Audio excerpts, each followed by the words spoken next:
shouting at you, exerting full brutal authority. In a way, it's much easier to rebel than to have a friendly boss who embraces you, or how was the last night with your girlfriend, blah, blah, all that body stuff, where then it almost appears impolite to protest. But I will give you an example, an old story that I often use to make it clear what do I mean by this. Imagine you or me, I am a small boy, it's Sunday afternoon, my father wants me to visit our grandmother. Let's say my father is a traditional authority. What would he be doing? He would probably tell me something like, I don't care how you feel, it's your duty to visit your grandmother. Be polite to her, and so on. Nothing bad about this, I claim, because I can still rebel and so on. It's a clear order. But what would the so-called post-modern, non-authoritarian father do? I know because I experienced it. He would have said something like this. You know how much your grandmother loves you, but nonetheless, I'm not forcing you to visit her. You should only visit her if you freely decide to do it. Now, every child knows that beneath the appearance of free choice, there is a much stronger pressure in this second message. Because basically, your father is not only telling you you must visit your grandmother, but you must love to visit it.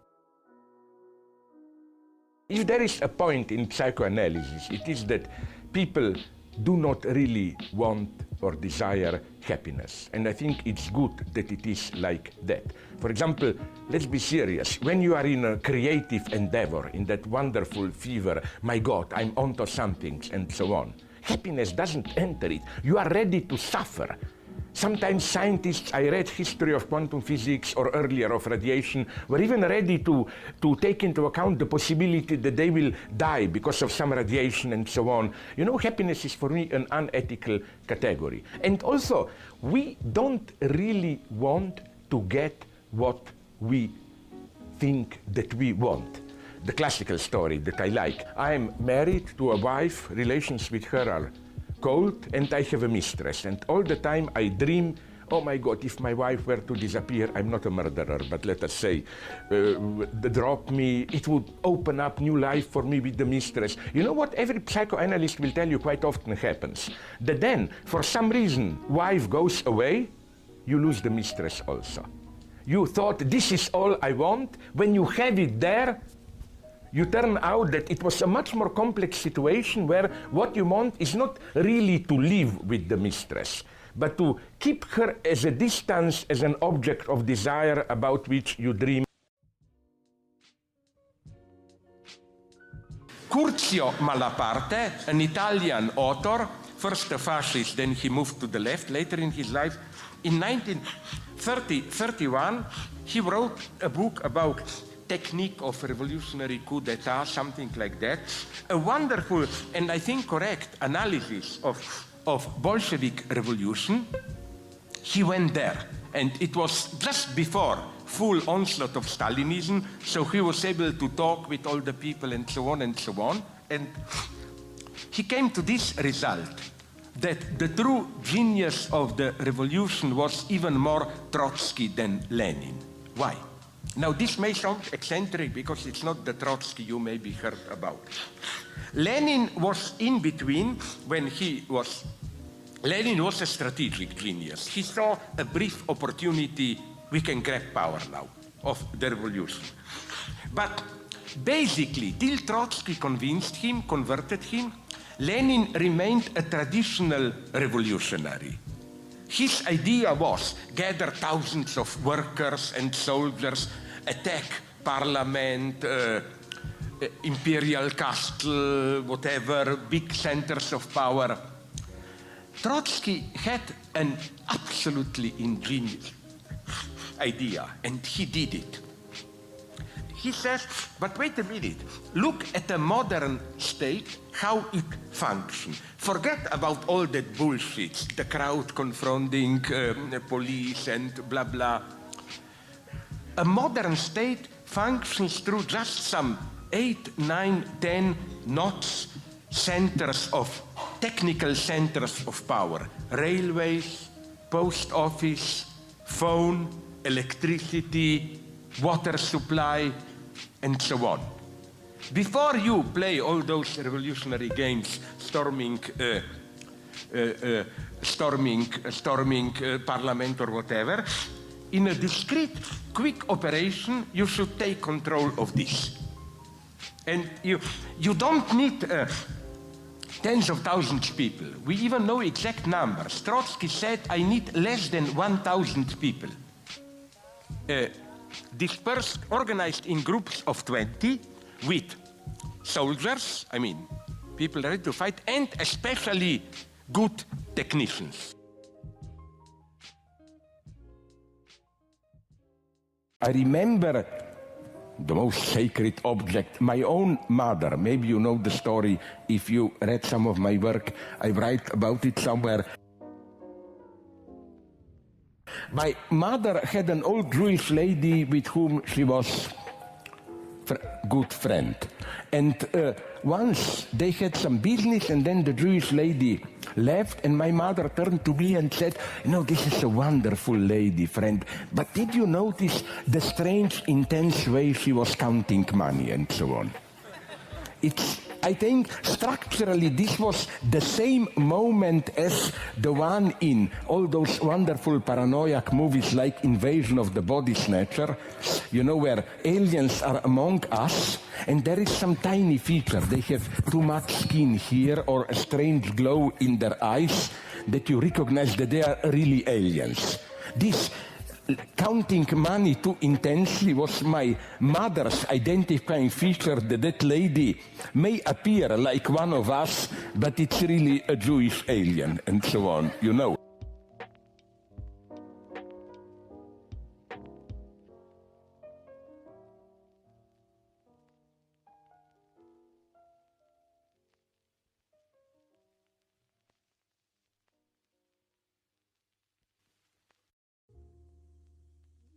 And those in power are getting ready of it. They're in China and so on, it's clear, but you know, I don't like to mention China too much because we are doing the same thing. We just project it onto China as the evil one and so on. So I think that that's why we need, with all the mistakes he made, people like Julian Assange, WikiLeaks, and all that. The real struggle will take place at this. If we don't somehow regain control over the digital network, those in power will still have the possibility to block, to sabotage any kind of public disorder and so on and so on. One of the absolutely crucial struggles is this one. I'm not saying it is the exclusive struggle. I'm saying that more and more, it's no longer, I even suspect that all that obsession with, you know, new nuclear arms race and so on, they're not really doing that. We are now, you should know this, in the middle of the new arms race. It's not only that Trump wants to step out of it. They are all for a decade already in it. But it's not so much nuclear arms. It's they're obsessed with new supercomputers, digital control, and so on and so on. And so, again, they know that, those in power know that even if you have a big mass upheaval, if you suspend, if you sabotage, block the digital network, people are isolated, you can block it.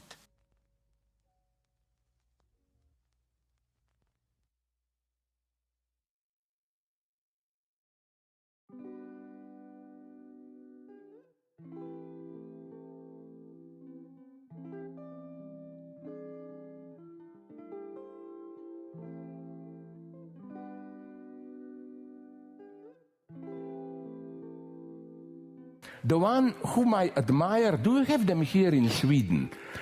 What in the United States they call incels, involuntary celibataires. guys who openly accept that they are ugly, that they will not be able to find partners, and so on and so on. I think this is they bring out some deep truth about sexuality. We are all incels dreaming about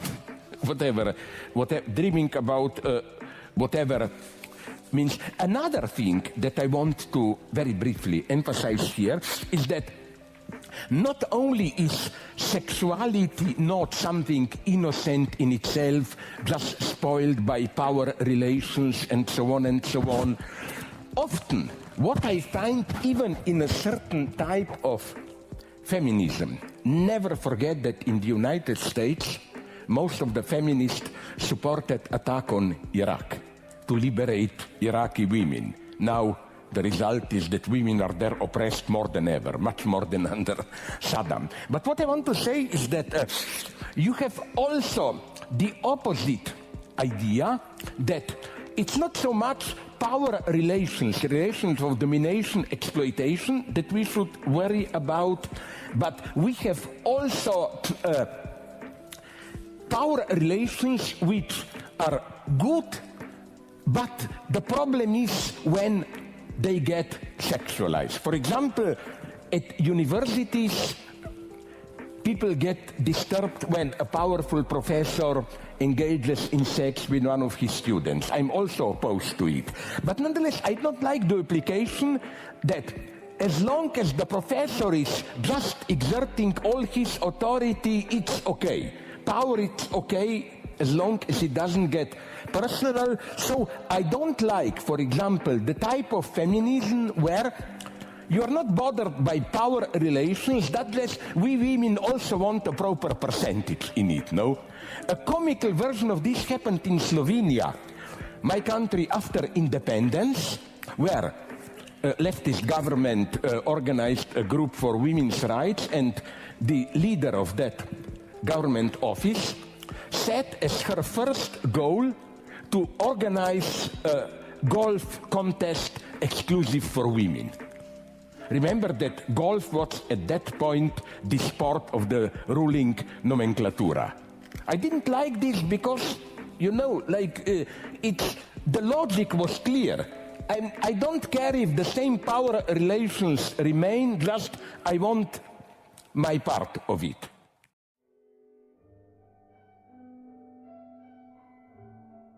You know, what is for me the worst kind of racism? I say this to provoke you. This patronizing celebration of the other. We, in relatively affluent Western white societies, we like authentic others, you know, the others who are not corrupted the way we are. I remember when I was young, a friend from South Africa gave me a brochure. It was still apartheid, South African brochure defending apartheid. And the reasoning was in a perverted way, very multicultural. It was, but if we just introduce democracy in South Africa, you know, all those beautiful black minorities, Hottentot, Bushman, all these wonderful cultures will be drowned into our Western corruption. The most subtle racism today is not direct racism of you are less. No, it's you are more. We may be rich, but you, sorry, not you, let's say you are some minority, but you live much more authentic, holistic life, and so on and so on. I have some Native American, I don't like the name. I prefer to call them Indian, and all my Indian friends prefer this name. They're intelligent, my friends there. They claim the term Native American is more racist. You know what was the reasoning? I'm sorry if I repeat myself, maybe you know it. They told me Native Americans evokes the opposition nature culture. So we are nature, what are you? Cultured Americans or what? White people. And they told me we much prefer to be called Indians, at least our name is a monument to white man's stupidity, who thought they were in India and so on. What I admire, my Native American friends, they hate these white liberals who come there, okay, you live your authentic life.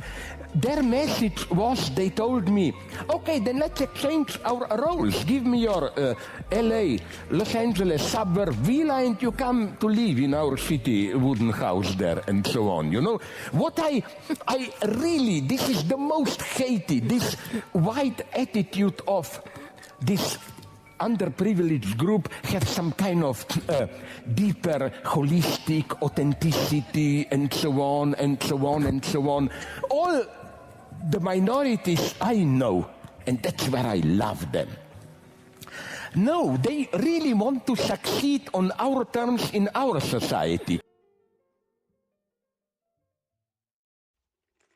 How do we find reactionary racism? You know what was my answer?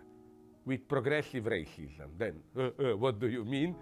Of course, I didn't mean racism. What I meant is the following things. Of course, racist jokes and so on can be extremely oppressive, humiliating, and so on.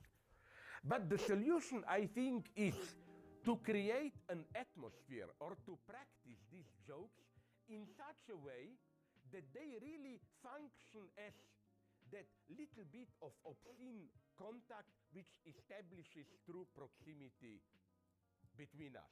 And I'm talking from my own past political experience, ex-Yugoslavia.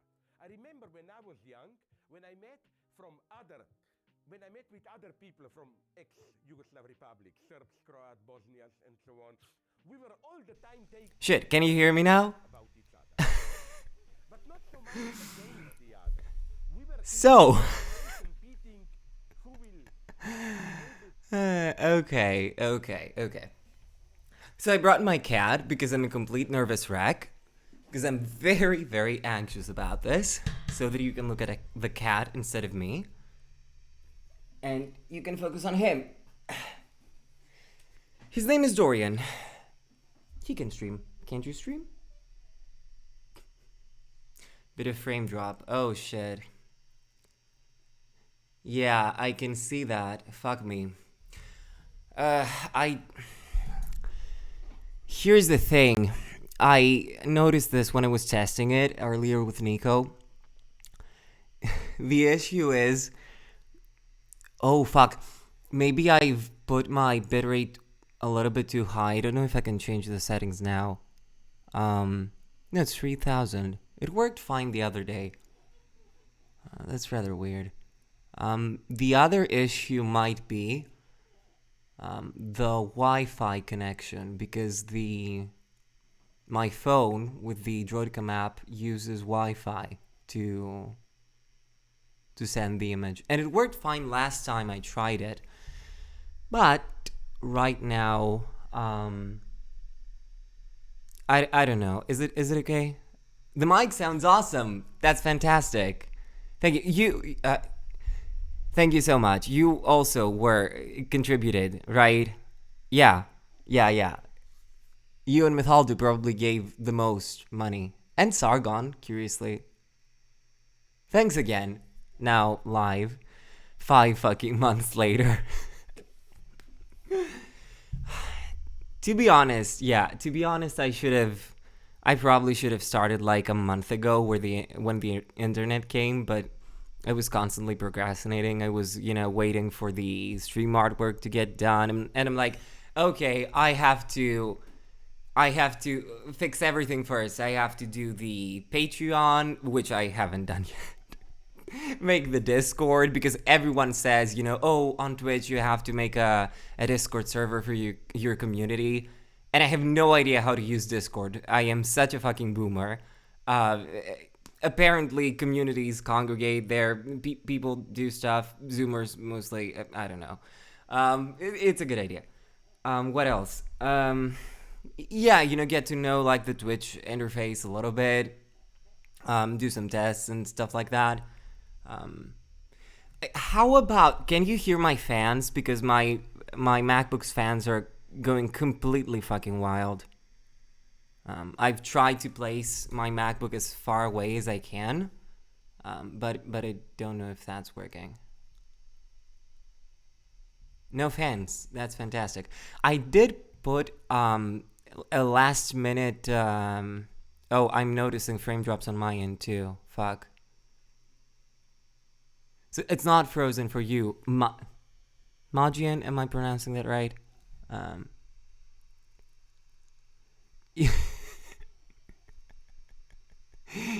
Okay, Nico is ancient. They're like 26, 7.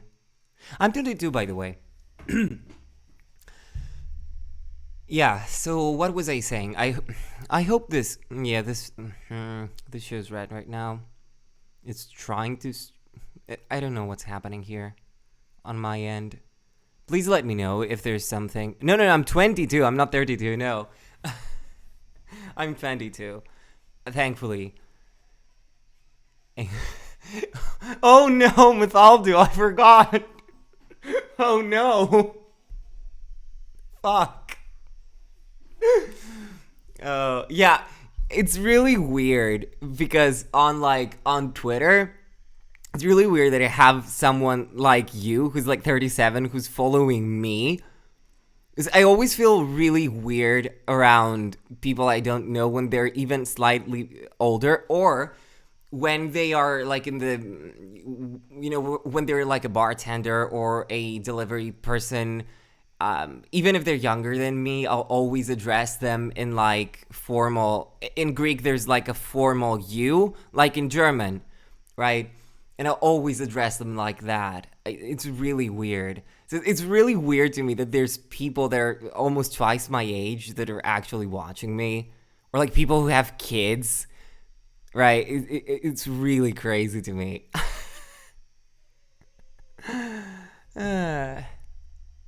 Yeah.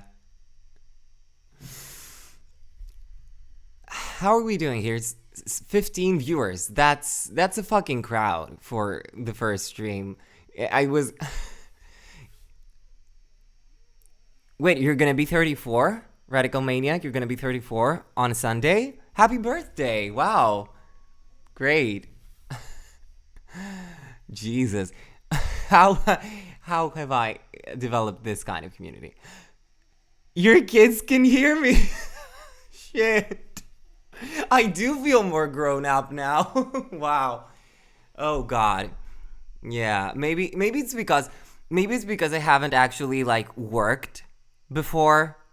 Maybe that's the reason. My parents certainly seem to think so.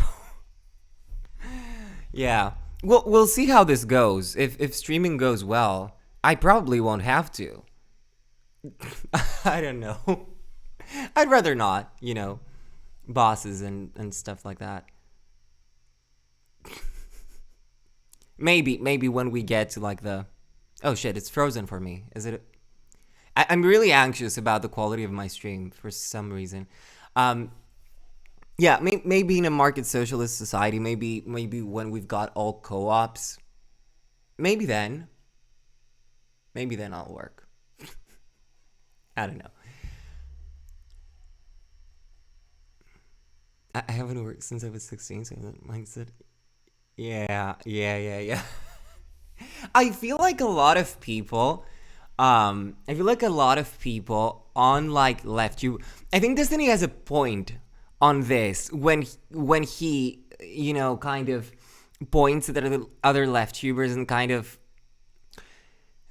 says that they're kind of immature and inexperienced. And I think he does have a point, because a lot of them, I feel a kinship with them, with like ContraPoints or Vosh, who straight from academia transitioned into like into content creation.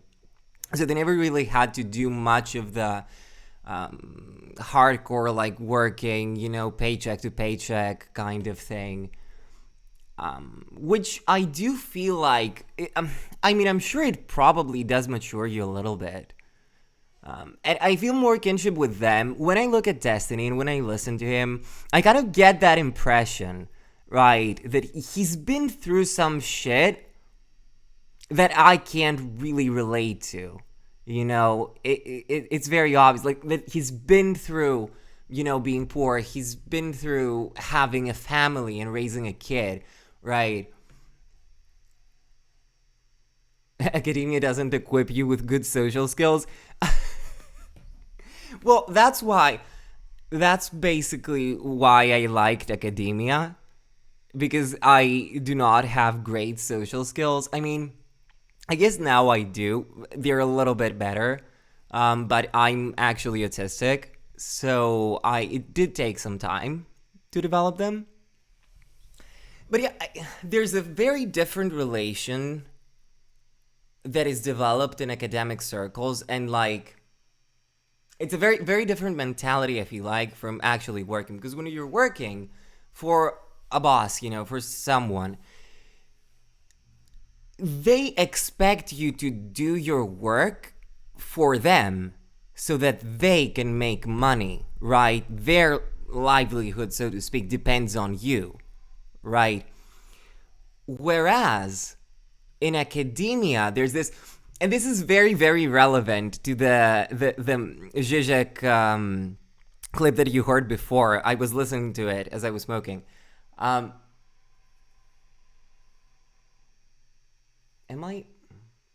you hearing this?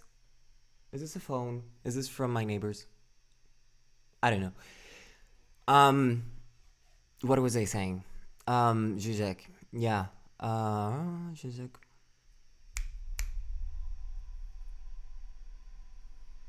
What is happening? Is someone calling me somewhere else? Are you hearing someone calling somewhere? I don't know, because I literally like have my phone there as a camera, so I can't use it, obviously. I don't have a landline, so.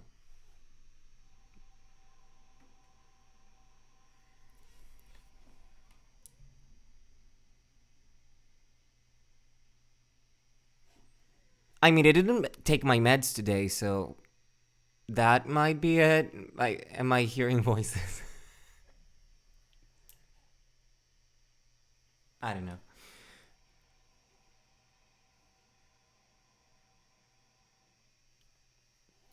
Watching a live mental breakdown on stream. Psychosis story time. Okay. Let's get back to it. Yeah, smoking is bad for my lungs. Yeah, smoking is bad for literally every organ of my body. But you know, we're Deleuzians here. We want bodies without organs. So smoking good. Yes, that's, if there's anything to take from Deleuze, it's that smoking is good. Of course, he did end up killing himself because of lung problems when he was older. So I don't know. This is true. He had some chronic obstructive pulmonary disease or something, and this was like really debilitating to him, and he couldn't stand it, and he just jumped off a window. Should go make more coffee later. We're Carnapians here. We showed that continental. No, what are you doing on my stream? Continental philosophy ain't shit. My name is literally Lacanian. What? I mean, stick around, sure. But like, what were you expecting on this stream? Analytic philosophy? I was saying something about. No. I don't have the Zizek music running. It's probably something from my neighbors. I was saying something about Zizek and work and whatever. Right. So Zizek mentioned in that clip, he mentioned that the difference between like the modern parent and the traditional parent, and I love that example from him. I love it because my parent is the modern type of parent. So this kind of reminds me of this relation, this difference between the relation that you have with a boss versus the relationship you have with a professor, right? You know, and this is the kind of thing that I personally am well versed at the professor relationship, because I've kind of been doing that like my whole life. I suppose a lot of people are. can navigate that relationship quite well. But the difference is the professor is always sort of strict or mean to you or whatever, demands things of you for you, right?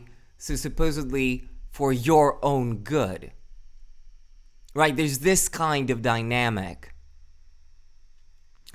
Whereas the boss is very, very clear cut. This is for me. You're working for me. You're making me money. And if you don't come into work, I'm fucked, right? But the professor is like, no. If you don't, do this exam, then you're not gonna learn, right? Yeah, the postmodern parents. Yeah, that's precisely it. So yeah, to be honest, for a very long while, I was like, okay, I want to stay in academia because that's the kind of relationship that I know how to navigate extremely well. And I think I knew how to do that, like, even before I knew how to properly communicate with my peers back in school. Is this freezing? Is everything okay? I'm lagging over here on my end. Is everything okay on your end? I'm lagging severely here. Chat? The image is lagging occasionally. Yeah, we'll have to see about that. Fuck me. It's probably... It's lagging significantly for me right now. I don't know how much that ruins the experience. Too many GPU using apps. If your computer is lagging, you may need to close Discord. I literally have almost... Oh, VLC is open for some fucking reason. There's really nothing I can do more. It's just the MacBook just can't handle it. But I don't think it's the MacBook, because I think it can handle it, because I've tried recording and it handled it. Right. And I think recording is probably more intensive. I think the CPU is coping right now. It's at 54%. I think it can handle it.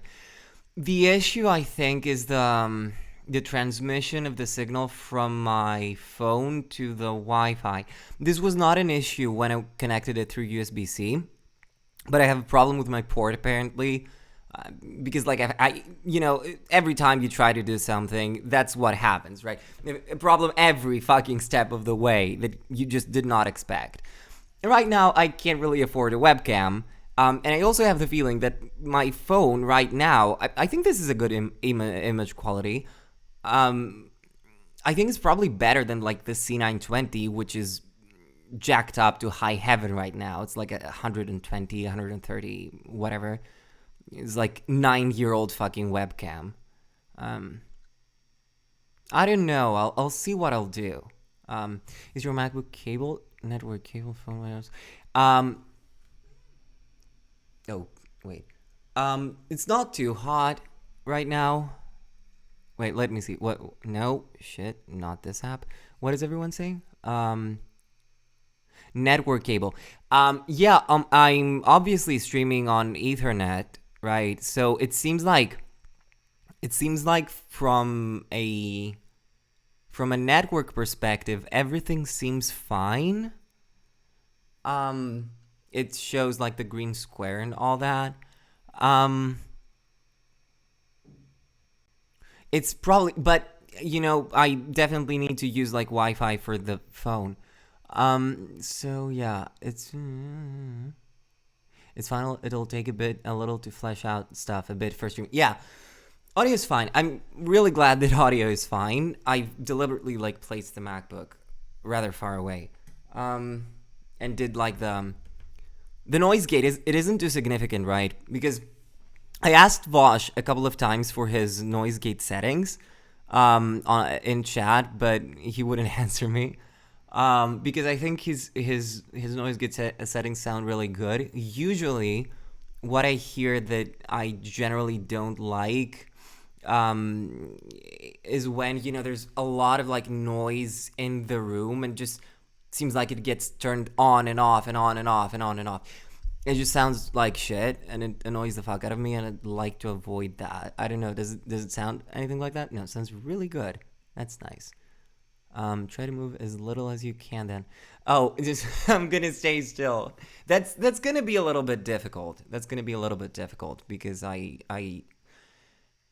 do use my hands a lot when I talk. So it's also, honestly, excellent. ASMR quality. Wow. That is fantastic. I'm really, really glad. Because when I think it was like a month and a half ago, where Dojepot, the 13-year-old kid that hangs out in sock Twitter, he does like a podcast or something. Mafalda, you obviously know them, right? We help them together with the mic shit. And they're on a podcast, and we did like, we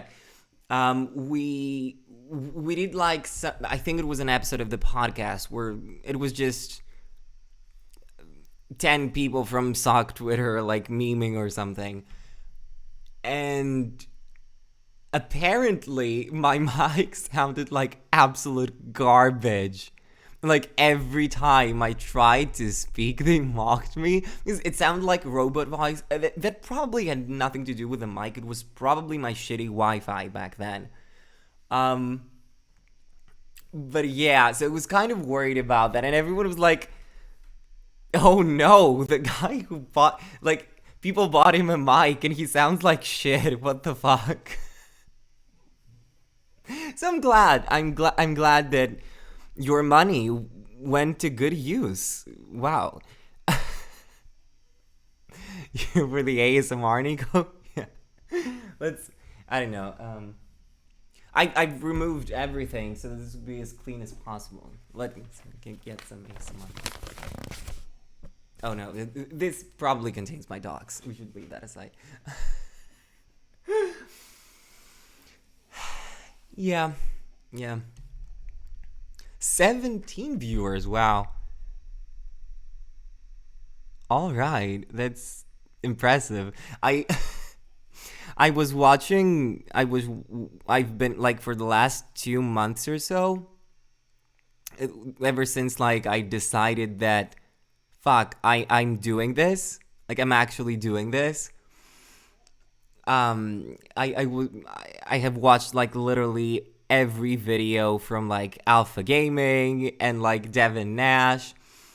And the thing is, these videos are geared towards gamers because that's primarily what Twitch is supposed to be for, right? But I'm not a gamer. And first of all, that's why I don't have a fucking PC. Which is really ironic because MacBooks are perfect for fucking everything except gaming and apparently streaming. And that's the thing I want to do, I guess.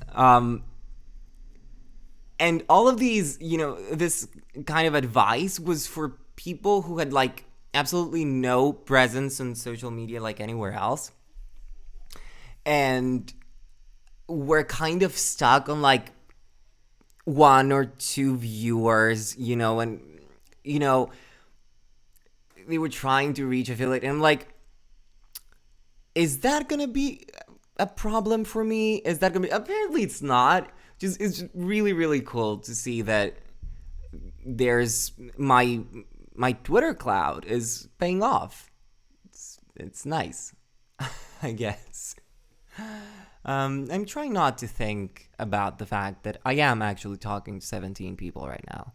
I'll probably get used to it. I just need to keep talking. I just need to keep talking.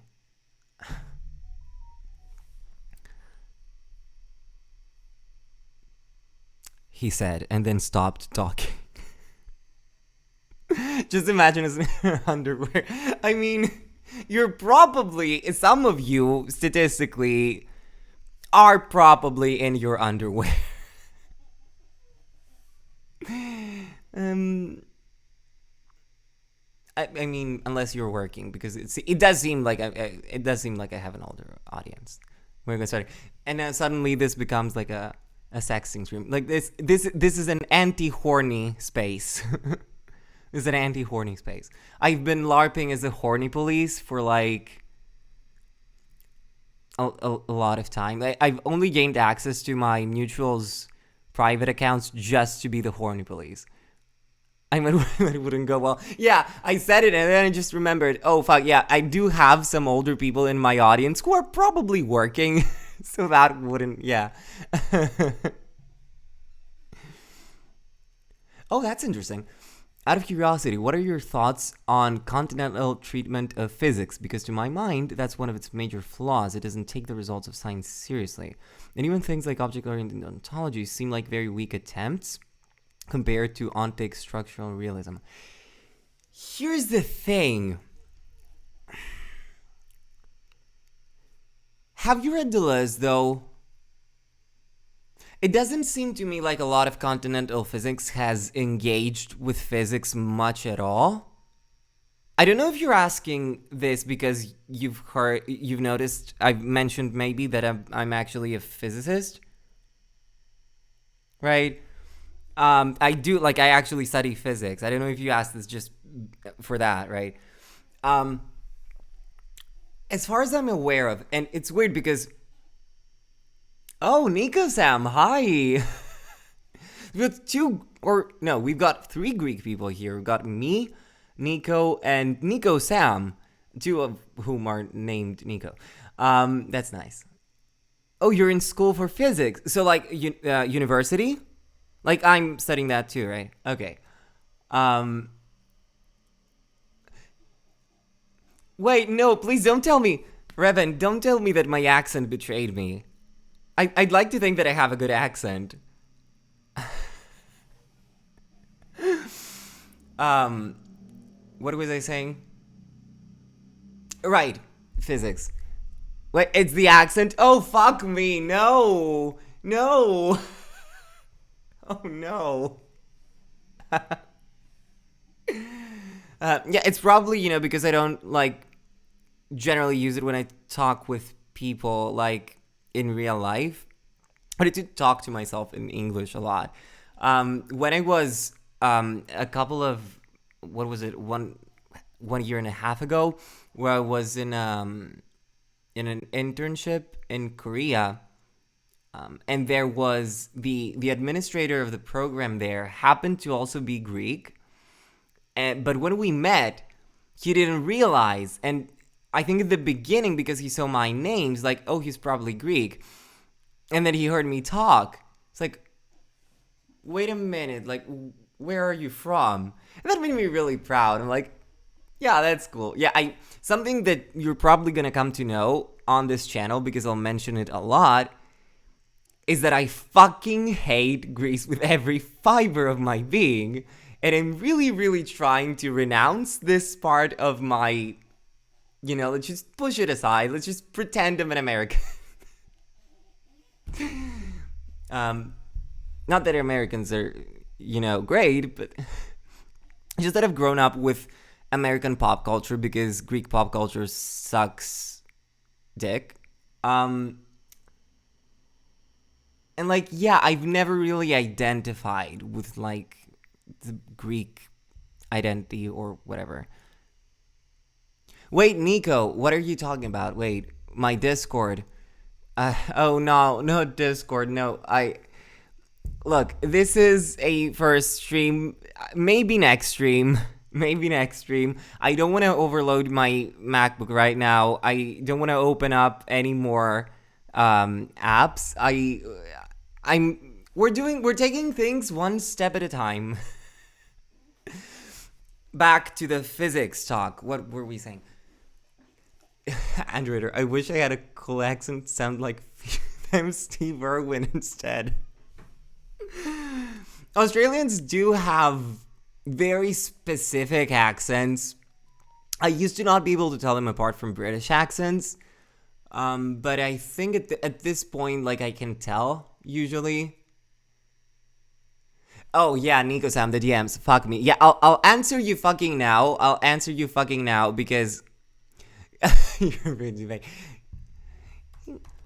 Because again, I forgot. Sorry, I'm so fucking bad at answering DMs. Just I need to explain to you like how bad I am at answering DMs. I am so bad at answering DMs that I am on a month-long fight with my best friend because I ignored his DMs for a week, and I kept doing that. That was kind of like a habit of mine, and then he didn't want to talk to me, and I haven't reached out to him since.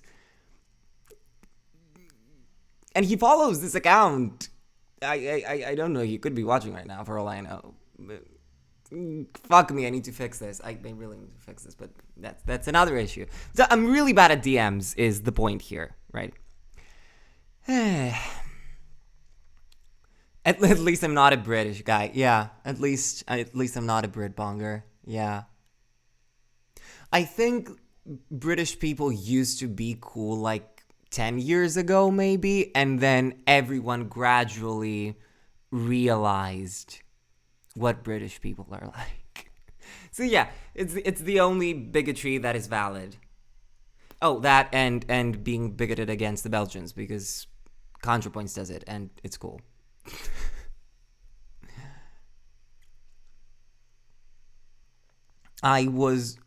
It's lagging again? Okay, what was I saying? Physics, continental philosophy, something. BL versus Sargon, Battle of the Accents. BL? Who's BL? Wait. Board Lacanian. I'm sorry, I'm a fucking moron. Battle of the Accents. Yeah, I'm a moron. Why is Nightbot timing out people for using caps? I fucking spam caps in all of the chats I write in. I'm sorry, Majan. It's not like I'm gonna fix it. I promise. Like I literally just configured Nightbot like a day ago.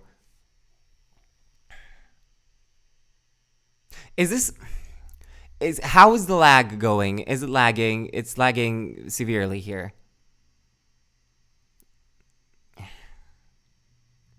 It's very distracting because I'm like looking at myself on OBS. Like I'm expecting to see myself moving, and it's just, yeah, it's fucking up. Gugh. At this point, it might be the CPU. I don't fucking know. Yeah, that Greek Wi-Fi. Yeah, Nico-sam. I do have that Greek Wi-Fi. I did, at least. Chatterino takes a lot of bad. Maybe I should close Chatterino. I don't fucking know.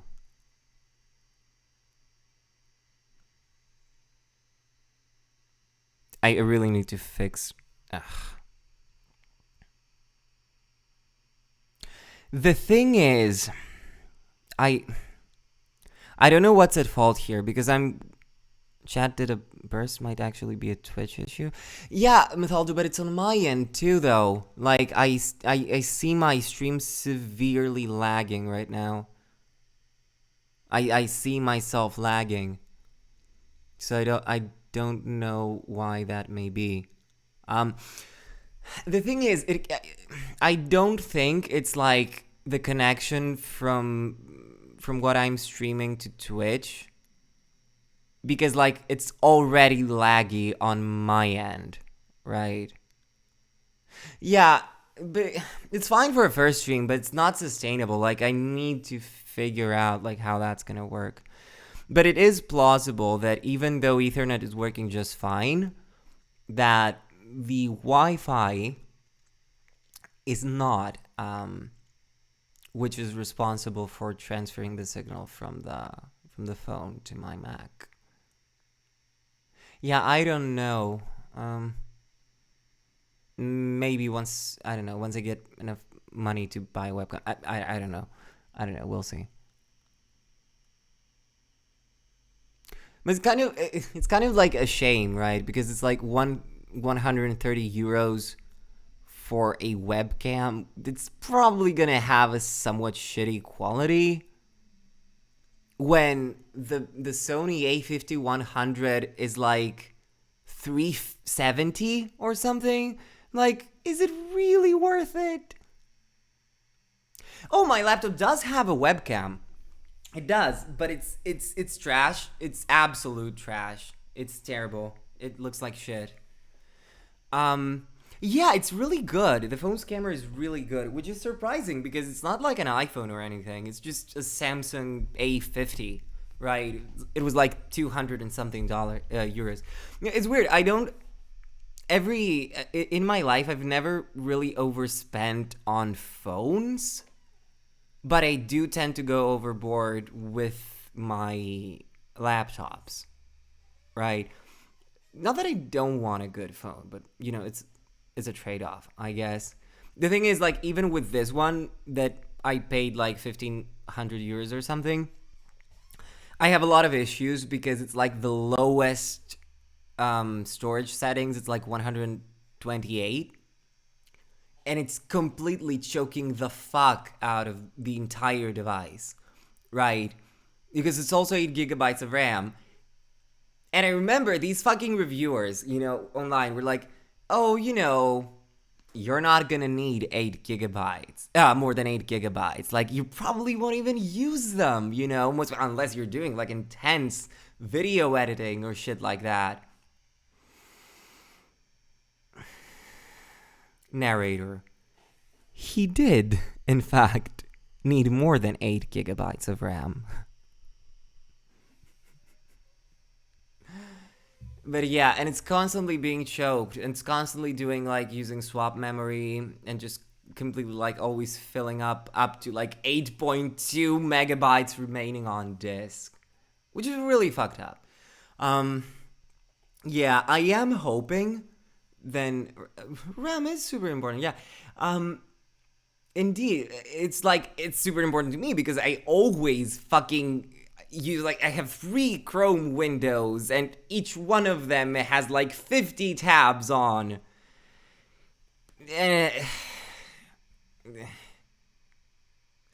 Oh, what are you saying, Radical Maniac? When I tried out the IP camera thing, I could never get it to not lag. Never tried very much though, but I think it's pretty demanding on the phone. Yeah, that's true. The first time I tried it over Wi-Fi, it did not work. It was utterly unusable. But back then, I was using the shitty Wi-Fi, which, by the way, wasn't even like my Wi-Fi ever since I started living here in this apartment, which is like about 2.5 years now. Fuck, time passes. Wow. And I've been using consistently my... Well, this is like the first floor, right? And like underneath, there's a cafeteria, right? There's a cafe. And I've been basically stealing their Wi-Fi for the past 2 or 3 years. I'm poor. And yeah, I mean, I'm convincing nobody when I have a MacBook, but like, my family is weird. We're not like, technically we're not even middle class, but we do sometimes, like, we don't have a house, like we rent, right? And now we rent, I guess, 2 houses. But still, we will kind of overspend on quality stuff, right? So like the MacBook here. I've got 16 gigs and I still want more. Yeah, I'm thinking if I buy a PC now, which if this goes well, it's probably gonna need to happen eventually. Like, otherwise it's not gonna be very, very easy for me here. I'm definitely going like 32 gigabytes. I'm not settling for 16. Fuck that. Bro, it gets worse. Every year of your life is like a New Year's Day. They put the speed up higher. Wait, what are you talking about? Oh, right. The age thing. Yeah, I've noticed that. I've heard like an explanation that it's because I'm not sure I find this convincing. that it's because like it's every year, is like a smaller percentage of your life so far. It makes some sense, right? Pieces are good. We have 3. You're exactly. Ah! So you did find the link. I did not send the link to you. Polly, how should I address you in English? Polly? My friends. Yeah, so this chatter here is another IRL friend of mine. I hope all 17 people that are on here aren't just, or all 14 people, I'm sorry, we dropped to 14. All 14 people here aren't just my friends. Yeah. Yeah, I'm chilling now. I don't think, like, we're probably not doing politics, apparently. I mean, we can, since we're doing, like, chat convos, which is cool. I haven't prepared basically anything. Because, you see, I was really, really, really nervous today. But I was like, okay, I had to commit on Twitter to doing this stream today. Because if I didn't start, well, fuck me, right? Like, I'm never gonna do it. I mean, I was gonna do it eventually because my therapist is gonna kill me if I don't do it. Because he seems, he sees that I wanna do it and he's like, okay, please go ahead. And because I've already, like, invested shit in this, like, people bought me this mic. I went into a 2-year contract to get, like, a decent Wi-Fi. I bought lighting, right? So I'm already, like, the sunk cost fallacy. Like, I've already invested on this. So there's, like, no way that I wouldn't start. Wait, Nightbot, why are you silencing Android? Or no? Nightbot is extremely overzealous. I need to fix this. Where are the settings for this? Spam protection? What is it? Excess caps. Okay, we're disabling this. Excess emotes. We're disabling this. Fuck that. Links. Why are you disabling links? What the fuck? What kind of a chat would that be? Like, no links, no caps, no emotes. Have they ever been in a Twitch chat before? Like, I don't know. Excessive symbols? I don't know. Maybe. Let's leave that on for now. Okay. All caps, yeah. Aw, you're sending me love. How nice. I'm gonna give you a people hug. This is a people hug. This is one of my favorite emotes. This is the better heart. See, my friends that are watching right now are actually gamers, so they probably know more about Twitch than I do. I had no idea what Twitch even was like before half a year ago or something. Yeah, my friends play League. In 24 hours, we have Vosh on Band, Destiny's Friend Twitter, and for Lacanian's first Twitch stream. Yeah. Unironically, like, this actually triggered me, right, to commit to that. It was like, well, okay, this day is getting hyped. Like, I saw, like, Vosh is getting unbanned on Twitch, which is like, maybe now I might get on, like, a hippy-dippy podcast with Vosh, which would be very, very cool. And now, we're gonna have drama because Destiny's Friend is back on Twitter. So I'm like, okay, like, this is like a new era, right? This is a new day, right? So, okay, I need to start. This is literally like when I posted the announcement. I was like, okay, like, this needs to happen. So I need to commit so that people will hold me to it. And you did, which is great. Because if I hadn't seen you at chat, it would have been like, oh yeah, technical difficulties. Like, I can't. I'll see you tomorrow. Or something like that. But I'm glad that you pushed me. And the thing is, so earlier today, I was very anxious, very nervous. And I ended up spending like 2 or 3 hours Singing, because that's something that apparently is very good at relieving stress. And so I spent 3 hours singing basically, and then I realized, fuck, it's 6. It's 6 for me. Like, it would have been like 11 EST, 11 p.m. a.m. EST, something like that. Yeah, it was like, fuck, okay, now I have nothing prepared. My room is a fucking mess. What am I doing? And yeah, so this is why it was delayed initially. Be careful opening links from people you don't know. There are some people who will send TOS stuff. Yeah, and a few streamers got links that were trying to dox them by getting. Yeah, I've thought about that. Yeah, I've considered that. I don't really know how to protect myself from that, like that kind of dox. You know, where they get your IP from the link. Because, like, you know, what the fuck? Like, am I not supposed to, like, open the links? I mean, people who have, like, Vosh and Destiny and all these, you know, streamers have 2 monitors. They can just open it, like, on a second monitor and see what it is. Mayjan, this is a Rickroll, isn't it? Yep, it's a Rickroll. It was already muted for some reason. Oh, I had muted. Zizek was still going on. I had just muted him. All right, let's close some tabs we don't need. This was my first Rickroll. That's nice. How did I know? Yeah, because that's what happens to Vosh all the time. Is like you see it on every third no context Vosh clip. Is like Vosh opening a Rickroll and being like, okay, bye.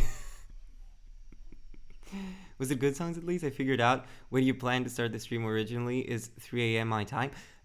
So is that good for you, Androider? I know, like, you get up really early. So, like, is this a good time for you? It's a good time for a lot of people, I think. Like, sort of 9 p.m. for me, which is like 2 p.m. EST or something. I don't know. This is a really good time. The thing is, Vosh already has that time slot, right? And I don't want to compete with Vosh. So, maybe I'll do, like, different time slots on different days of the week. I don't know. Was it good songs? Well, they ended up being mostly musicals. I don't know why. I needed a confidence boost, right? So it was like singing Defying Gravity at the top of my lungs to what I suppose is my neighbor's discontent. Most days I'm awake at 5 a.m., some days early. Yeah, so apparently, yeah, so like 9 p.m. for me is probably like ideal for you. It's just, again, like, Vosh weirdly isn't streaming today. This is why I would have put it, like, originally at, like, this time that I actually started. But I was like, okay, Vosh will probably stream at this time tomorrow, so maybe that's not a great idea. But he didn't. I think he didn't, at least. So, yeah, I don't know. What are your ideas for your next streams? Well, it's gonna depend. Mostly it's gonna be covering, like, either, like, current events, if they're significant enough, or, like, I see them on Twitter and I think there's something interesting to say about it. Or, you know, what I'd like to do. Yeah, Mythaldum, CIA hit him with a gun. Based CIA. No, don't send it to the group chat, Polly. Don't send it to the group chat. No, everybody's gonna come in. No.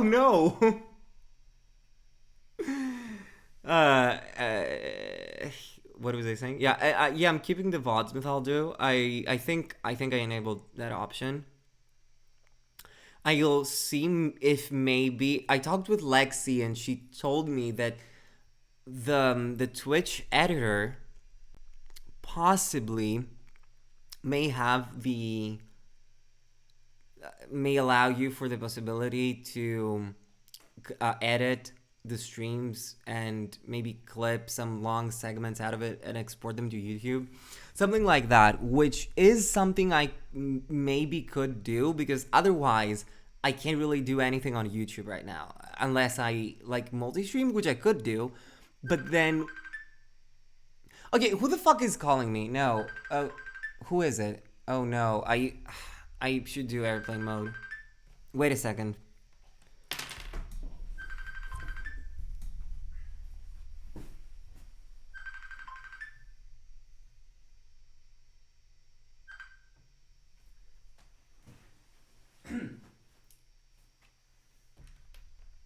Polly, what are you doing? I'm streaming. Let me get the cat.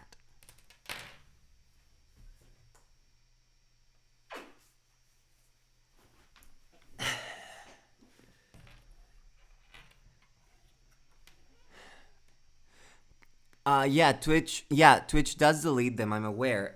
And I'm not like even an affiliate. I'm not sure about this actually. I'll talk about this in a second. But right now, I think it deletes them in like 14 days or something, which isn't great. I should probably upload them to YouTube, or I should let them go forever. I don't know.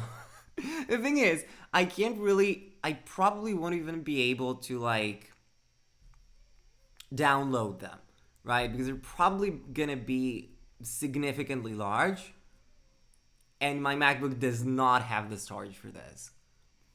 So like it's not gonna be great. There are a lot of things that I've just picked up and I've just never responded. Let me catch my train of thought. Pet cat. I will pet cat.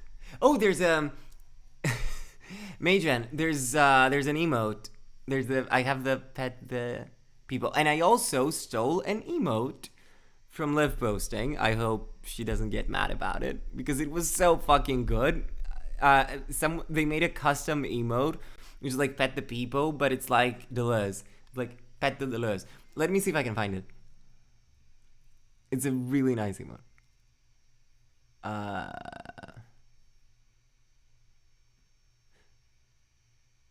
And it's here.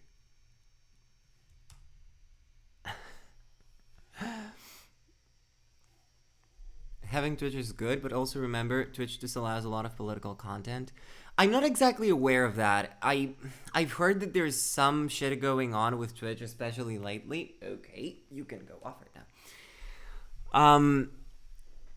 I've heard that Twitch has been really shitty lately to content creators, what with the DMCAs and stuff. I did hear something about like not being able to talk about, what was it, like shootings, genocides, what was it? Like, I think it was a specific topic that they mentioned they couldn't talk about. But like Hassan and Destiny stream, like if they can do it, right, what could I possibly want to talk about that Twitch wouldn't let me? I don't know. I am skeptical of Twitch and of signing a contract with them. I've heard like Devin Nash saying it's a bad idea. Yeah, terrorism, something like that. I've heard Devin Nash say that it's a bad idea to get affiliate. For two reasons. One being that they will not let you restream. At least technically, but apparently it's not enforced. And that they will then own your brand or your likeness. Oh, Mithaldo, fuck me, you're here. I meant to message you about this. And I was wondering, like, how does one go about getting a White Leaf site? Because I know you work with, like, White Nervosa and on the VGG and other sites like that. Because I know Conure has one, I know Rose Wrist has one. Oh, I DM you. Oh, it's that simple. Yeah, okay. I wanted to talk to you about this because I was thinking, maybe it's not a good idea to get affiliates. So maybe instead I should have like the chat there and the subscriptions there. and like not have Twitch steal 50% of your money, you know? Oh, LZR, you're here too. Everybody's here. Fuck me. How many? 19 viewers. These are all my friends, aren't they? Like 5 of these people are my friends, probably. This is embarrassing. Once you get an established audience, it's a great option. Yeah, that's what I'm thinking. It's probably the better idea.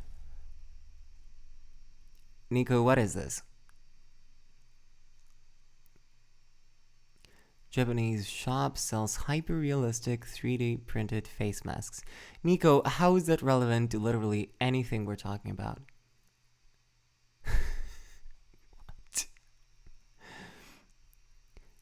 What? I should probably show you this. Wait, I always forget the command. Let me see. Which one does what? Wait. Yeah, this is it. Okay. I have no idea what this is. Nico sent it in chat. Japanese shop sells hyper-realistic 3D printed face masks. Okay. As if 2020 As if 2020 wasn't weird enough, a Japanese company is now selling hyper-realistic 3D printed masks that allow you to practically wear someone else's face. Right, so artistic masks for parties and film and theater productions has started producing 3-dimensional face masks. I see. Nico, why did you send this? I'm curious. People owning your face. Oh. Oh, Mythaldu. Oh no, bye. I'll talk to you later. I hope you got this.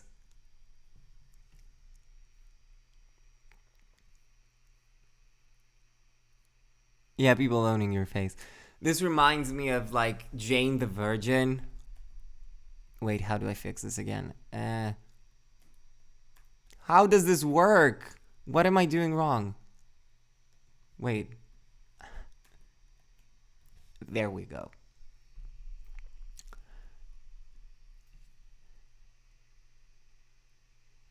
I wonder if you wore a Vosh one of was when he was banned, if you'd get banned.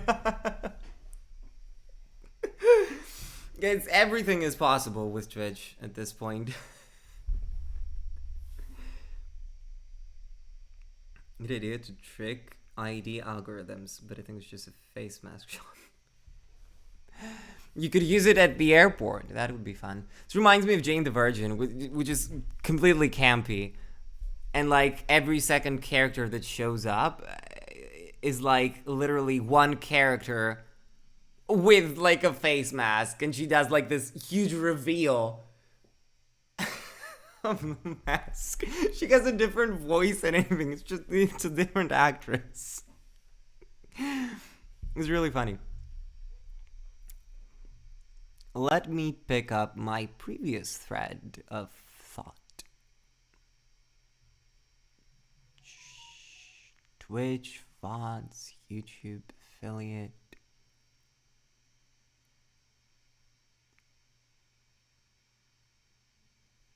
Before that?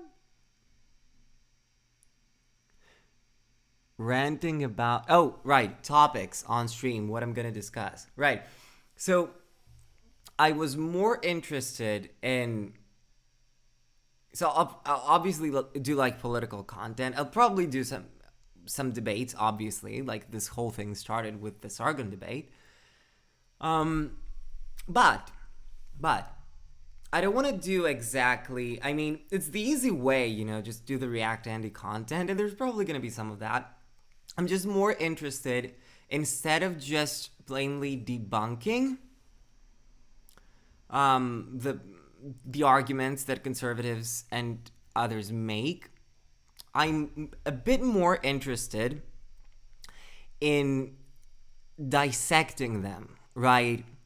And like doing a little bit more of an ideological sort of exploration of, and maybe on the more psychoanalytic side, perhaps. I'm more interested in that And I think that's a little bit more original too, because like this debunking style where you just shout over the video has been a little bit overdone. Not that I don't enjoy that kind of content, I do. But I'm just gonna, we'll see. So what did you say, Najafan? Or ranting about how the emphasis on consequentialism has harmed political Twitter? I am a consequentialist. What are you on about? Wait. Are you referring to this one tweet I had, one conversation I had with Lexi where I said like, oh, sock Twitter has taken utilitarianism like way too far, that is to its logical consequence. It's just utilitarianism. I think consequentialism is generally fine.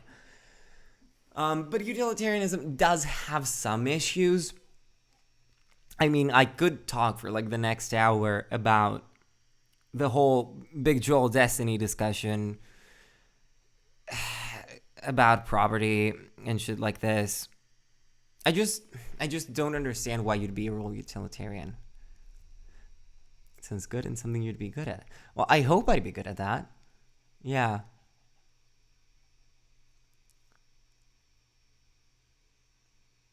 What was I saying? Yeah, the Destiny Big Joel thing, right? I just don't understand. I think this kind of reeks of Kant to me, right? This reeks of like the categorical imperative. Destiny does this a lot. He does this all the time when he's debating, especially when it's like some controversial moral stance or whatever, right? Where it's like, he takes the example and then he sort of what's the fucking word I was trying to find the other day? Not, I don't want to say generalizes. It's another word I'm looking for, but I'm just missing it right now. But like, yeah, extrapolates. Fuck me, yeah, extrapolates. He extrapolates it like every other conceivable situation. But I don't understand why you would do that. Like, if you're crafting policy and you have to do rules, that's understandable. Then maybe you have to resort to that. But I guess I don't necessarily see why, when you're judging this specific act or like this specific situation, you just have to compare it to some moral rule, right? You just have to extrapolate it into that rule, which, I mean, fair, like that's what rule utilitarianism is. But if you're not like crafting policy, if you're not, crafting legislation, why else would you choose to use to have a morality, a personal morality that is predicated upon laws? And what this effectively does, I feel like... Don't send this to Destiny. I haven't prepared this. I'm just saying whatever the fuck is coming off the top of my head. I could be wrong on this, but I feel like when you do this, you have to include the exception into the rule, and that kind of makes it restrictive for every other situation, just because the rule has to include the exception, right?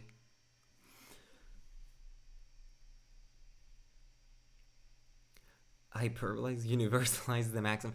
Yeah, universalize the maximum. That's kind of like that, because what's the idea here, right? It's that, well, okay, but if everyone did it, right? There's a Kantian undertone. And I've got people like Femboy Philosophy, Avery, and those kinds of people who get really ass-mad about this because they said, oh, rule utilitarianism isn't deontology, go read a SEP article, because they're condescending, and that's what they say. And I know, like, it's not literally Kantianism, right? I'm not a moron, but the undertones here are clear, right? Because you're not, like, judging the act itself. You, like, have to extrapolate it. You have to say, like, oh, okay, but if this happened, if everyone did that, then the strong would always take from the poor, etc., etc., etc. Right? Well, wait a second, right? It doesn't mean that just because you agree that in this situation it's acceptable, that if it turned out that this was in fact something that happened in society at large, that it would necessarily follow. Then we could discuss it. But each situation has its own specifics. And I don't think that by appealing to some universal rule, that this is the proper way to judge it. I just don't see the point of it. I don't see why you'd have to extrapolate into a rule. I don't see why you can't just judge the act in itself. Why do you have to compare it to some standard? I don't know. I don't understand where that comes from, I guess. Well, that's why real utilitarianism is better than anti-utilitarianism. It's closer to deontology. Deontology is better still. Why is deontology better? Okay, we're starting. This is a heated moment. Come debate me. No. Why? Why is deontology better? Is why intention is important for Kantians? Is intention important for Kantians? I guess. I mean, it's important to me, but to an extent. I think I was listening to this probably was months ago, and I think somebody asked him about like something regarding the law and like rehabilitative justice, and he explicated his position on this, and who he considers morally culpable, etc., and how he thinks of this, and it was extremely similar to the way I think about this. The idea being that if you judge the act, then you can, not in the sense of like act utilitarianism, but if you're talking about the specific, the murder or an attempted murder, who are you? Oh no, I know who you are. Oh fuck me. Is Drew watching right now? Oh no. Yeah, there's a Greek friend of mine, and he says that they love me and I am making them proud, and I should be careful, and this is going great, and that I'll become very famous, and I will promote their articles. He told me to translate. I'll send you kisses. I'll send you kisses. Please don't fucking clip this. Anscombe's Nazi example. I'm not familiar with this. I'll be completely honest. I'm not familiar with this.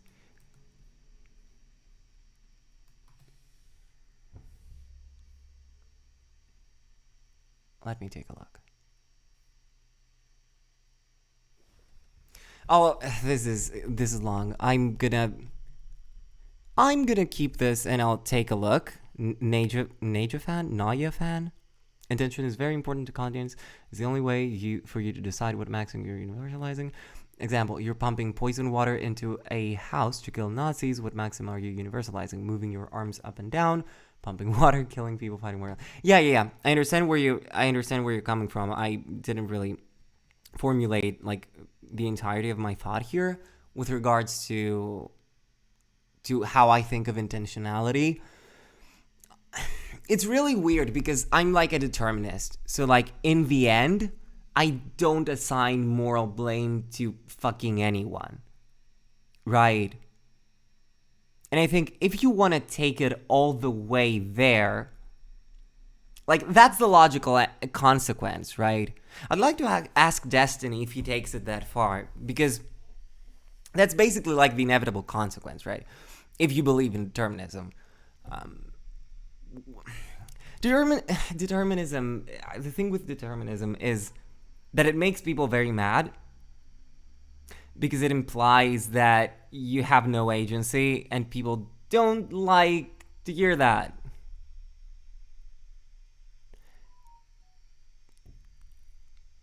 Why?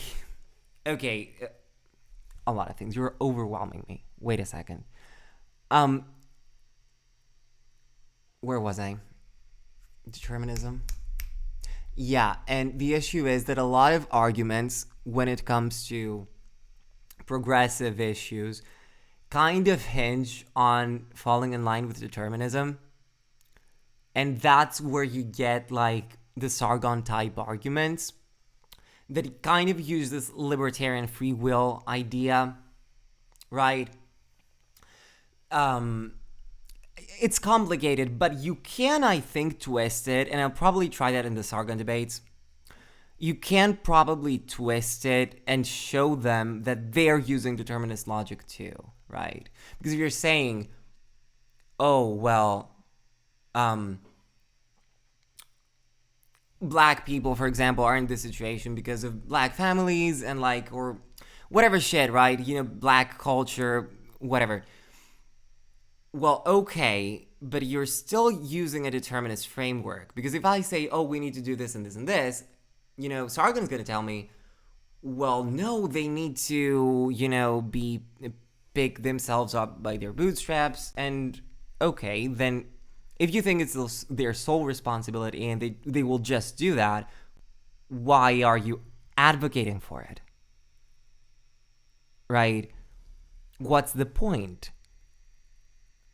If you think that's just going to spring up, just going to happen. Well, no, you believe in determinism too. You believe that what you say will reach the ears of a black person, and that black person is going to think, okay, I'll pull myself up by my bootstraps, right? But that's determinism, right? They didn't just decide it. And still, it's completely dependent upon which black people actually got to hear what you had to say, right? Could you blame a black person for never hearing what you had to say? Well, and that's kind of one of the arguments that I intend to use, you know, to show like you don't have to go full on, you know, hardcore determinism. Nobody has any responsibility for their actions, etc., etc., etc.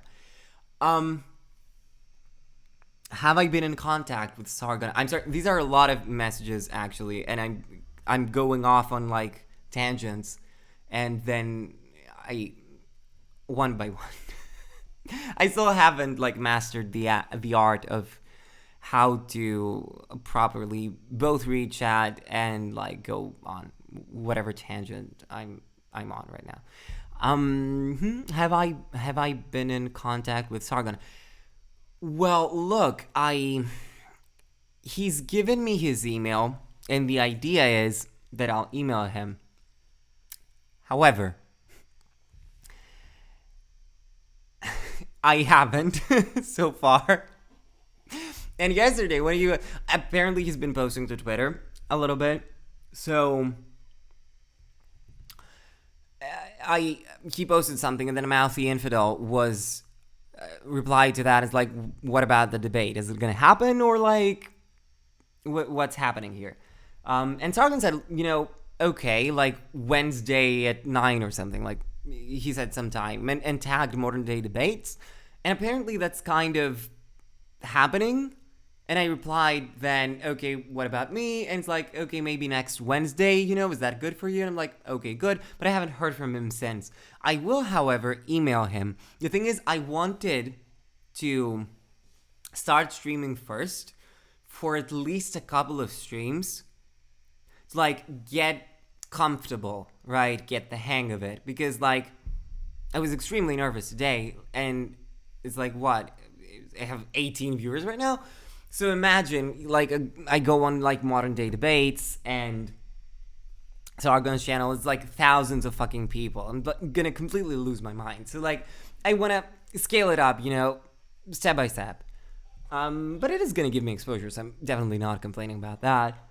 I was also thinking that, in contrast to Vosh, who said explicitly that in the first debate he fucked up because the moderator was on Sargon's side, and that you need a moderator to debate Sargon. that's not actually what I'd want, I feel like. Because I have a relatively amicable relationship with him on Twitter. And on Twitter, like 99% of the time, he's been very good faith, right? And I've seen him be bad faith on debates before, right? And I've seen him be bad faith on Twitter. But with me, and I don't know, why he took such a liking to me, but with me, he always seems to be, good faith. And so given that, I'm like, I want this to be a little bit more casual for the sole reason that I want to develop my line of argumentation that is a little bit more sophisticated. And I want to have the time and the comfort to do so, right? And to illustrate a point. Because when you're in a debate and it's like a formal, structured debate, this opportunity for like rapport or for, the leniency to just talk for more than you're supposed to, that's not gonna happen. It's kind of, there's this like intermediary that kind of puts you in opposing positions. What I want to do is I want to go there and I'm going to see, okay, this is your position. Let's dissect it, right? Let's analyze it. Let's see if it holds up to scrutiny. That may be naive. I don't know if I can pull that off. But I don't want to do like the standard like debate stuff. And I don't want to like tilt him and put him like bad faith mode, right? Yes, Argon and Vosh were not friendly, yeah. I do think we could talk without a mod.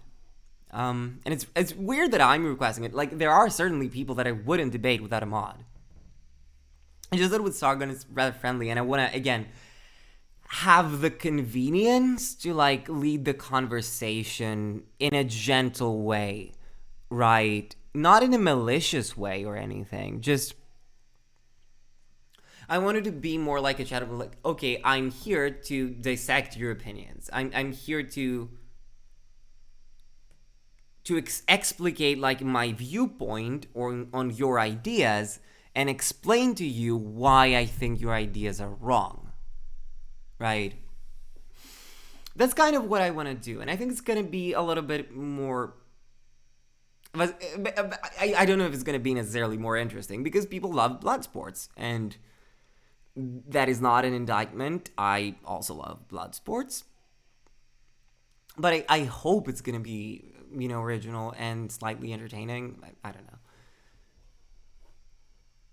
So, someone else said here in chat 10 minutes ago, hello, sorry to interrupt. You should watch a YouTube video by Baldwin Bankrupt. He smuggled a baby kitten from Cuba to Belgium.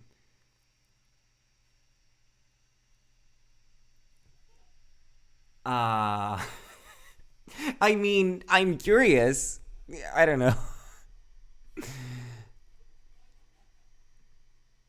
I can check it out, I guess.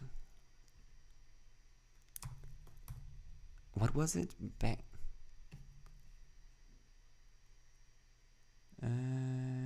Bald and Bankrupt.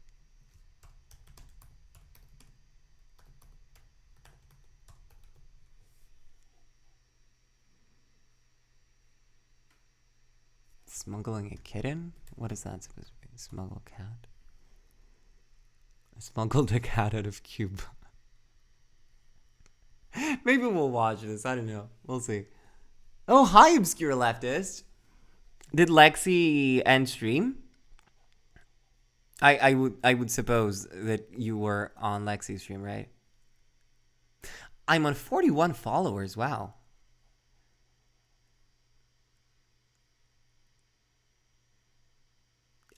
Whose name is this? I'm extremely curious. The person who just followed me right now. Please write in chat. I am extremely curious. Who are you?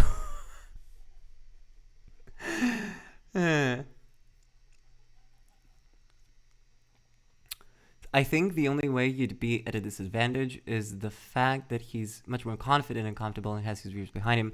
Could use that to his advantage. There's a place for the guy. Yeah, that's certainly a challenge, right? Yeah, Sargon clearly has been through that has done that for years, right? So obviously he's going to be much more comfortable. Although I do feel that for this 1.5 hour, I'm Mr. Drama Queen.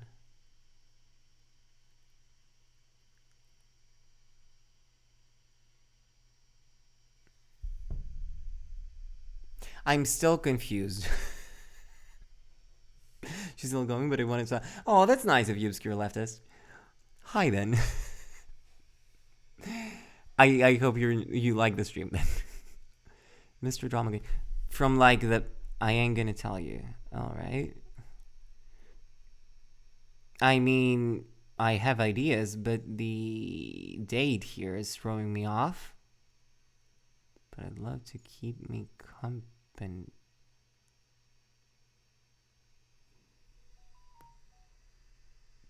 Go ahead. I like blood sports, but what you described would be really good content, I think, also. I hope that's true, Radical Maniac. I hope it's true. Uh-oh, Destiny's on. There goes your audience. Oh, fuck me. Oh, no. I thought he wasn't gonna stream today. Wait.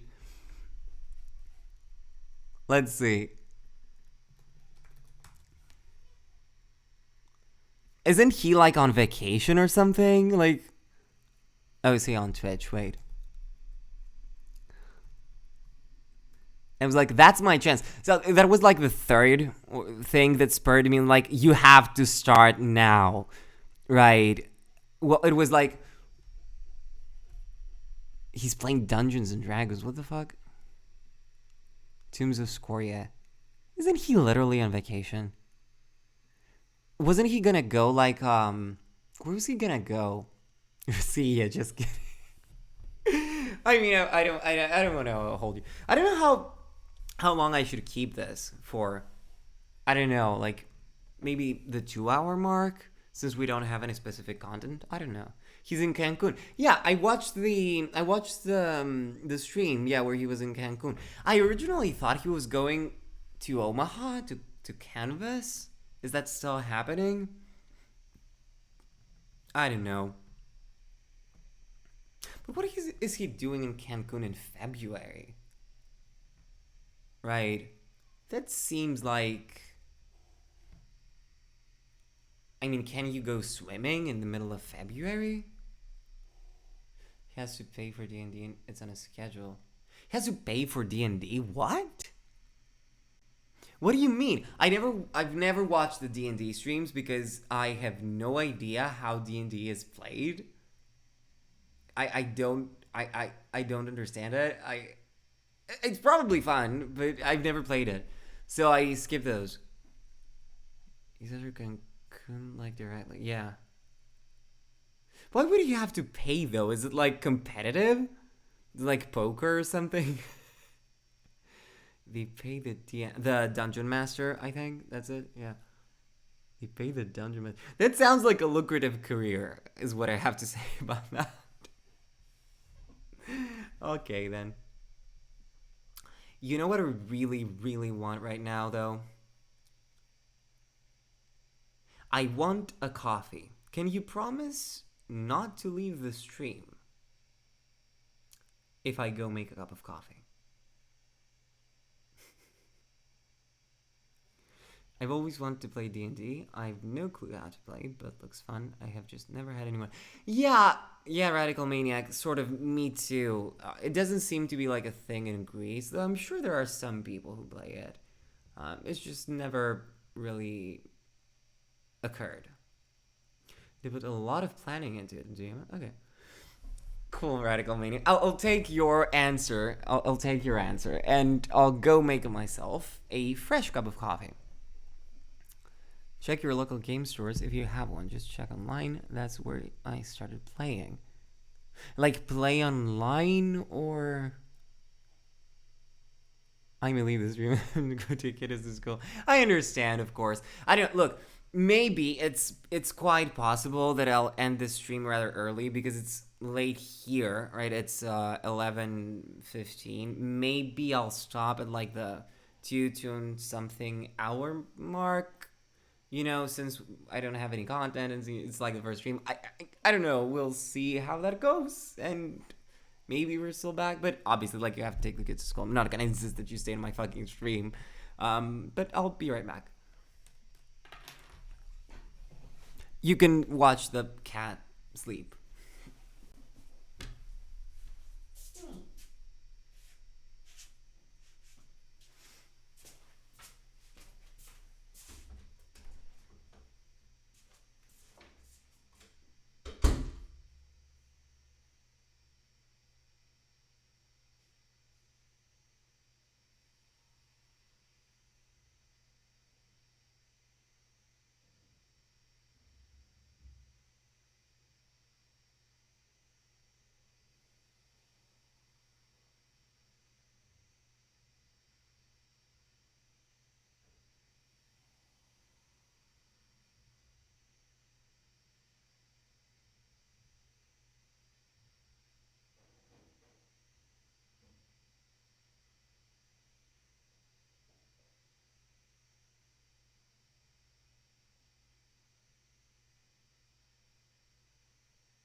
Well, that didn't take long, did it? He's not sleeping? Well.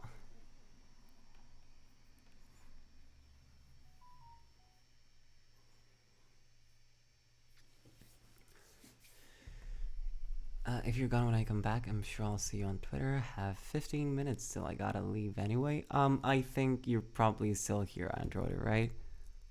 I hope. I prefer to see Dorian. Alright, ground unit.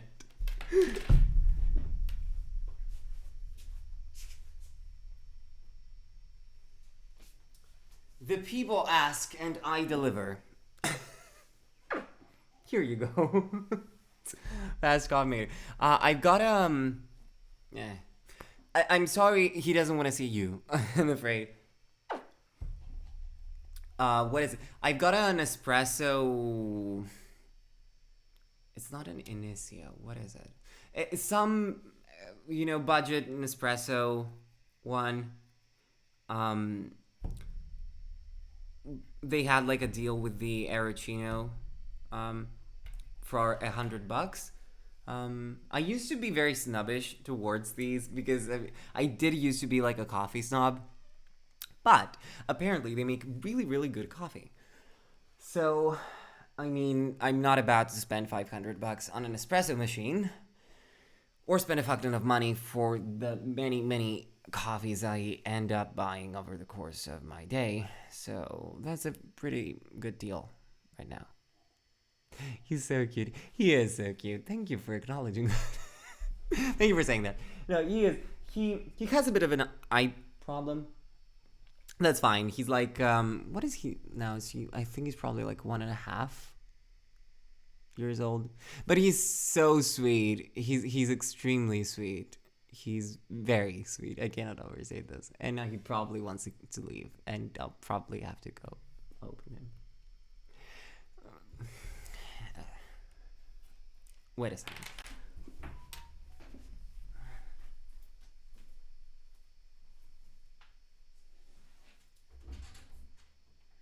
Wanna go?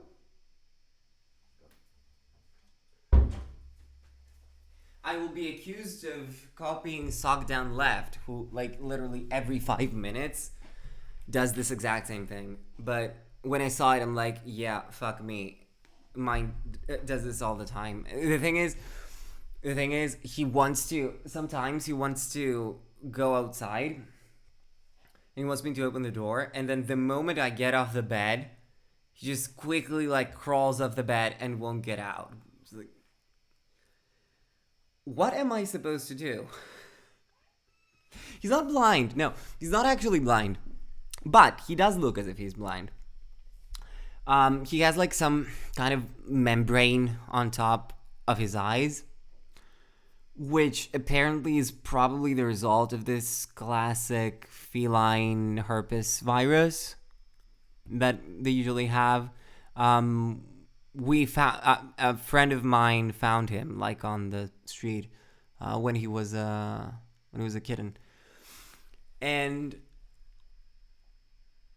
apparently, like in my experience, he seems to be able to see very well.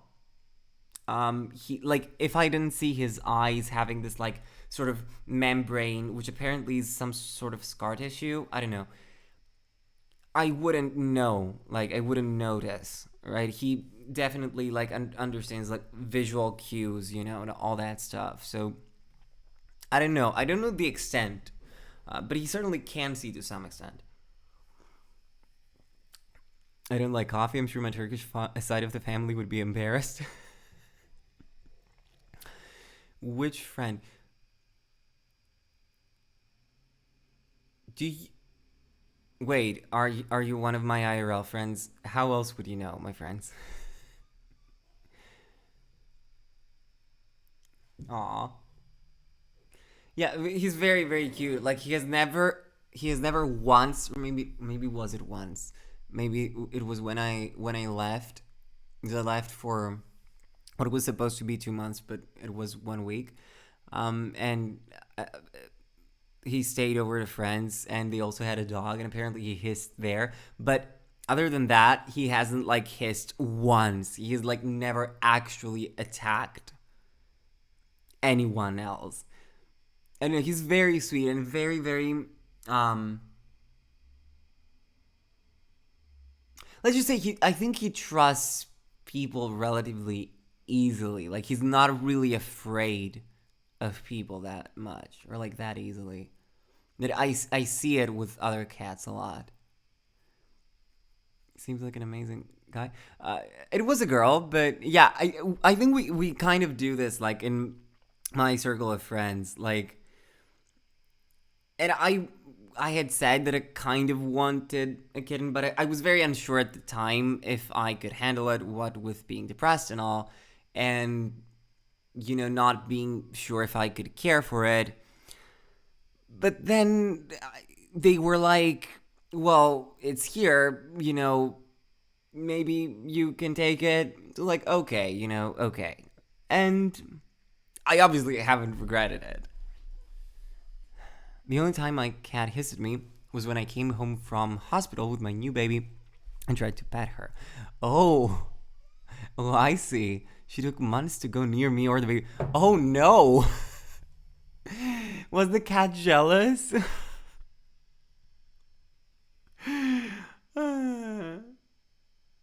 I understand that. I'm an only child. And to be honest, I would probably have the same reaction if my parents ever brought like another kid from the hospital. So I understand the cat.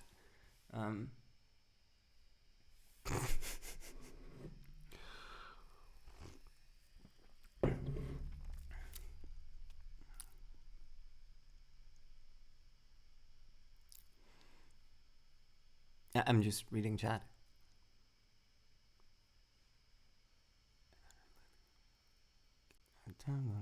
I see. I also have devilish cat.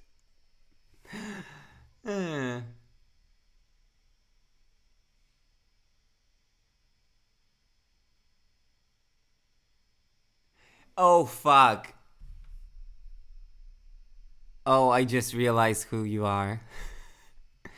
Oh, no.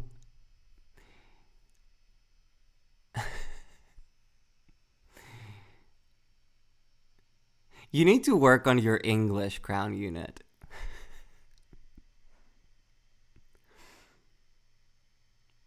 Shouldn't they be teaching you over at the university? You're artificially inflating my stream. All of my IRL friends here. Because I'm sure like at least 5 of these separate viewers are like separate like phones and people who I know in real life.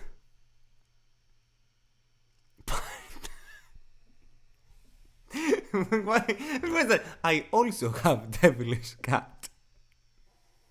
What do you expect me to say? Think of my dog. Of course I want to see. We'll all see. Did I do it correctly this time? Yeah, I did it correctly. So cute. Cute baby. Amazing. Cute baby. I think I probably like is this I think this dog is like on your profile, right? Or was on your profile on Twitter? Something like that. How do those commands work? Fuck me. Okay, there we are. So cute. Cute baby. Yeah. It's understandable that you'd have pics of him everywhere. Should probably post more pictures of Dorian.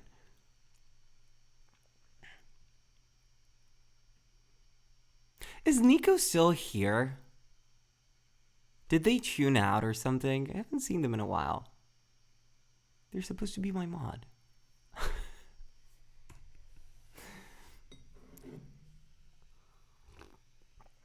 I also need a cigarette, like, badly, so you will excuse me. My American friends who have realized that smoking kills and that you shouldn't smoke, and good for them and their country, I guess. But here, what are the stats? It's like 40% of Greeks smoke or something. I think there's a lot of people here who smoke. It's insane.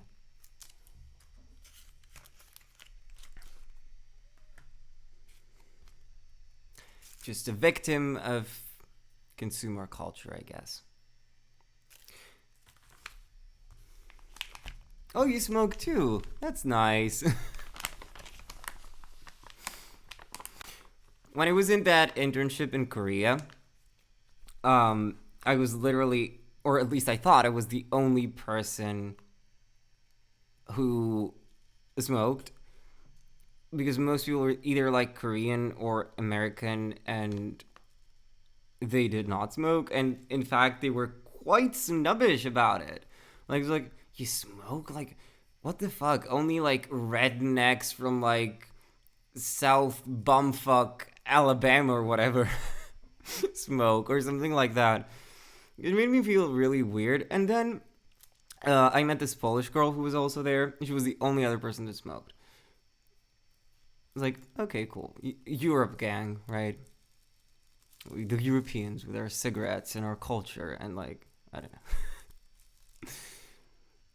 Oh, Andre, you gotta go. Okay. Nice. Thank you for joining. Have fun. Say hi to your kids, I guess.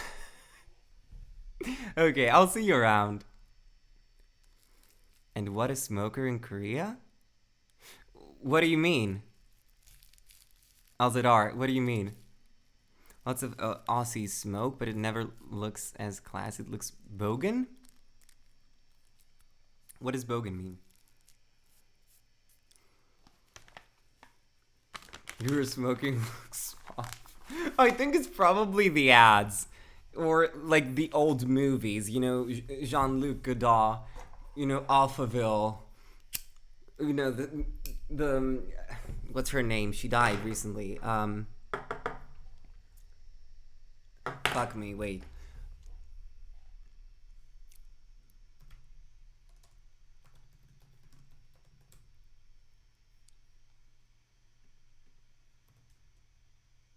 Yes, Anna Karina and Alphaville with a cigarette, and then there's the guy that... I mean... You can't do that with e-cigs. You can't replicate that. Very boomer take, right? Back in my day.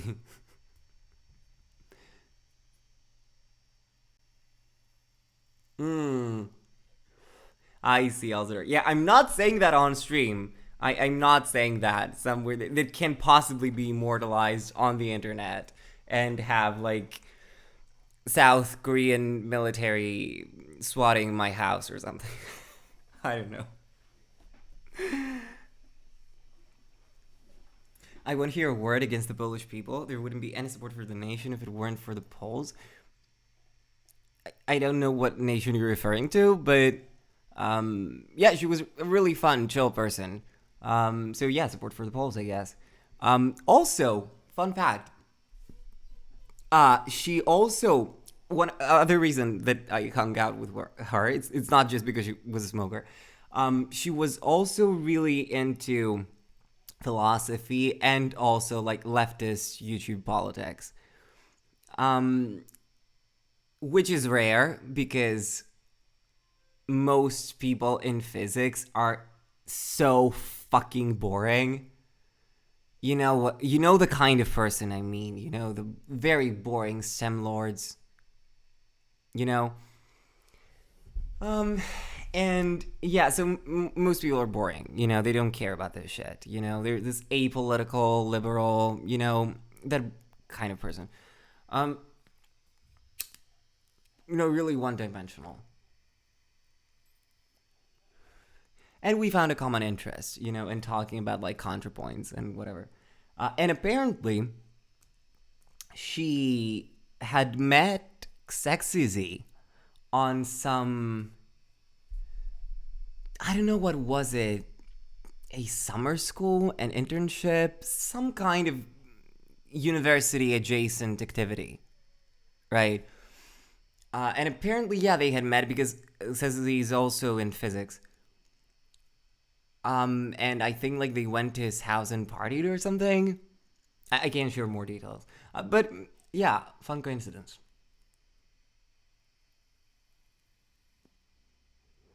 Polls and polling the people.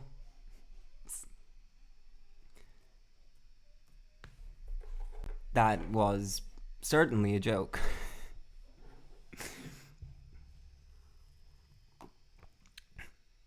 I like this chill stream Maybe I shouldn't do politics. Maybe I'll just drink coffee and talk with chat. I don't know if there's gonna be that many people next time I stream. To be fair, like this is like, oh, first stream, right? Finally, Lacanian is streaming.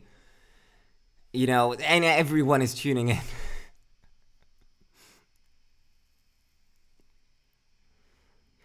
I'm putting all of my hopes on the Sargon debates to catapult me to mainstream left tube fame, I guess. I mean, it makes sense. Like, even the largest content creators do watch debates, especially like streamers and debaters. So there is a chance you're gonna watch it. That's pretty cool. What is Twitter doing?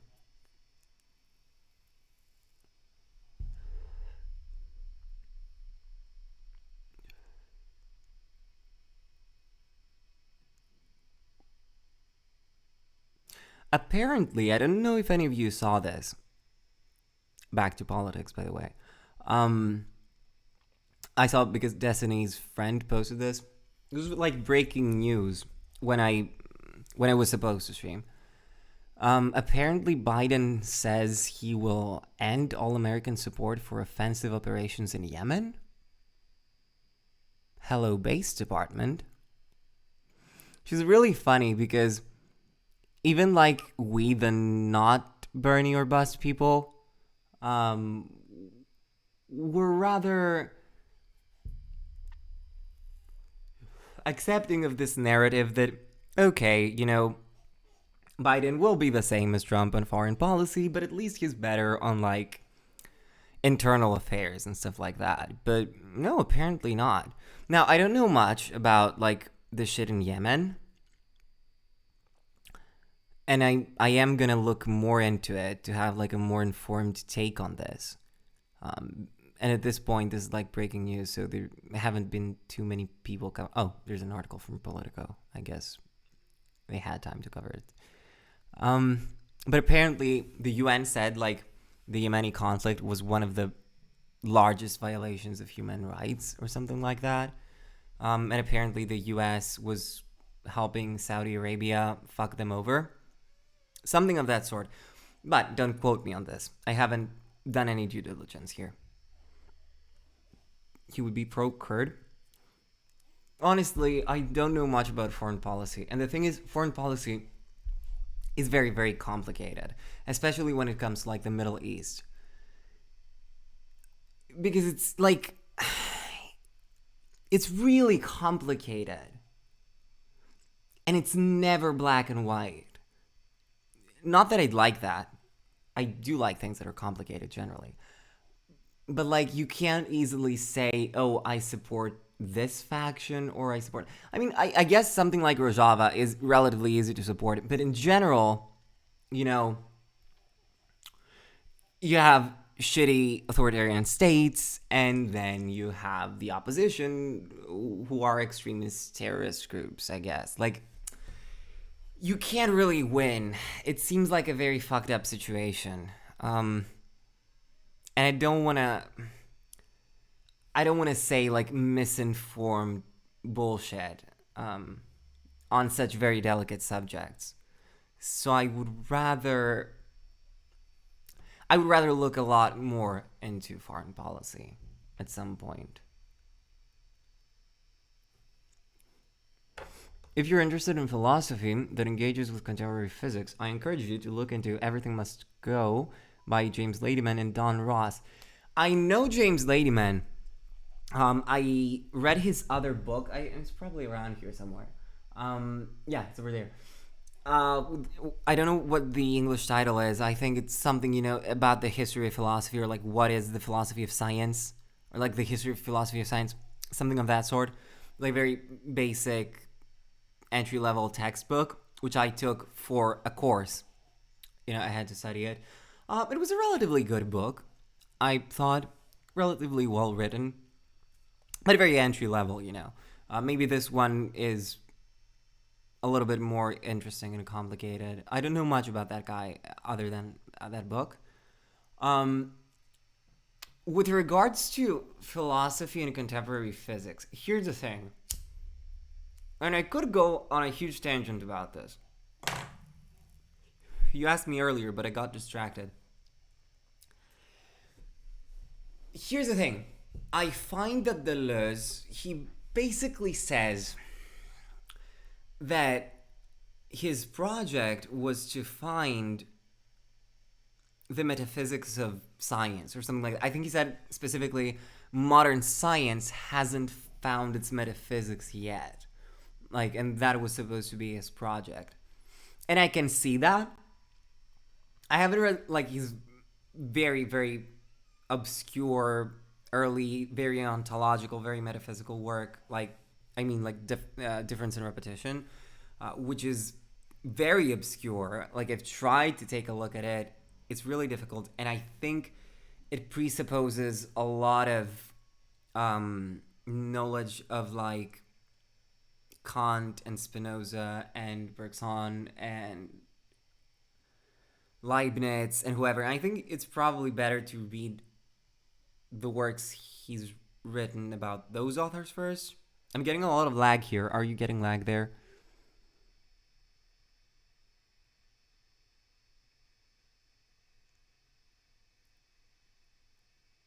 Am I still lagging, chat? I'm seeing a lot of lag here. It just frame drop, but we can hear you. Yeah, it's not dropping frames on the streaming end. It's definitely the Wi-Fi. The camera. I don't know why it happens. It's probably like rather unstable, but like the router is fucking here. You know, it's fucking next to it. I don't know what else I could do.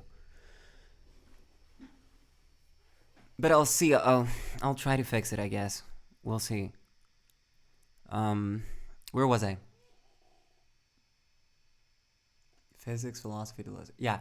Anyway, so it appears to me like from everything that I've seen so far on Deleuze and his metaphysics, they seem to be very satisfying to me and very accurate, so to speak. I really want to read, to lean into this more, Delanda's Intensive Science and Virtual Philosophy? What is it? Intensive Science. I've downloaded it, but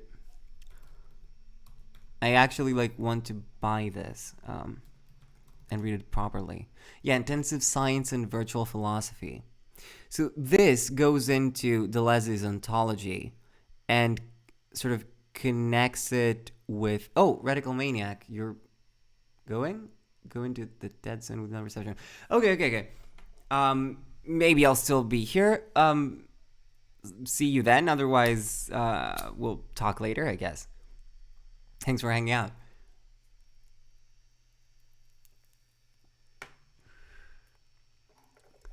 I'm back. I was doing some physics work. Well, that's great for you because we're talking physics.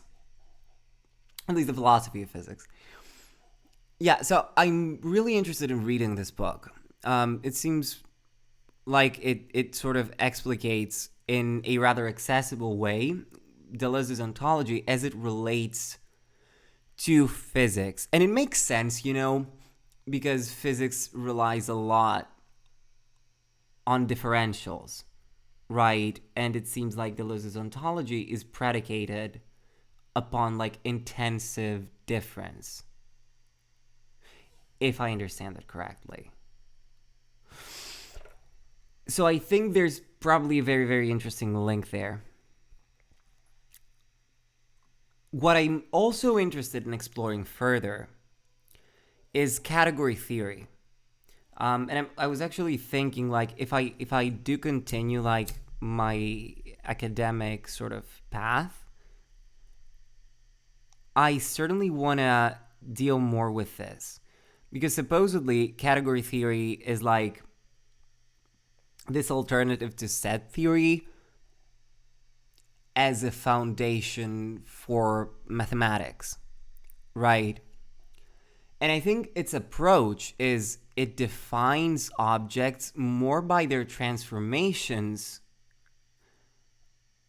and their relations to other objects rather than by their properties, right?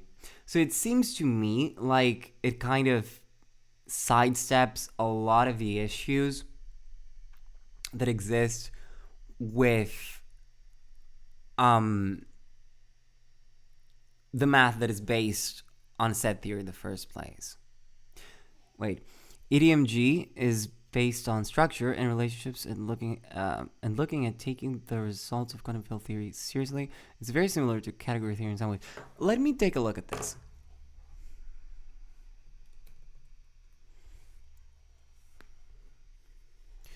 All I'm getting here is East Tennessee Medical Group, which is, I am assuming, not what you mean.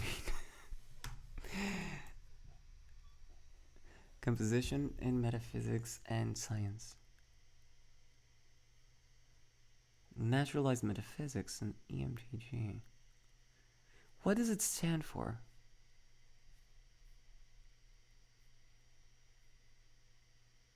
I'm gonna look more into it, certainly. Oh, you meant everything must go. Okay.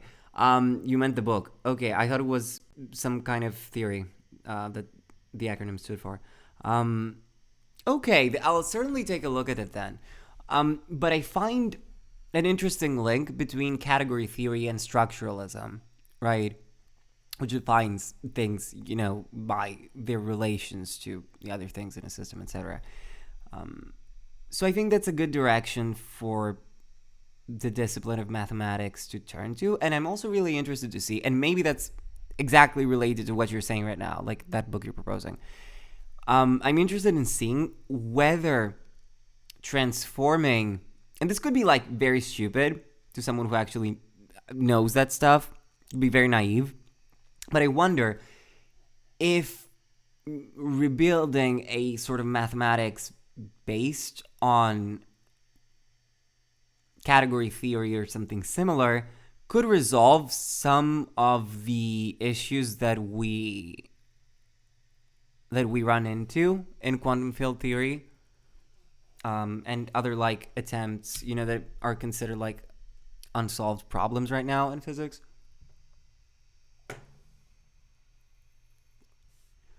With that said, you can do QFT outside of Zermelo-Franco. That's what you mean, like ZFC, Zermelo-Franco. Yeah, said there. You need choice, so don't go too far into the category of constructive Zermelo. Yeah, so you can do that, right? That's very interesting. What is your background, right? Because I think you're much more knowledgeable in this than I am, right?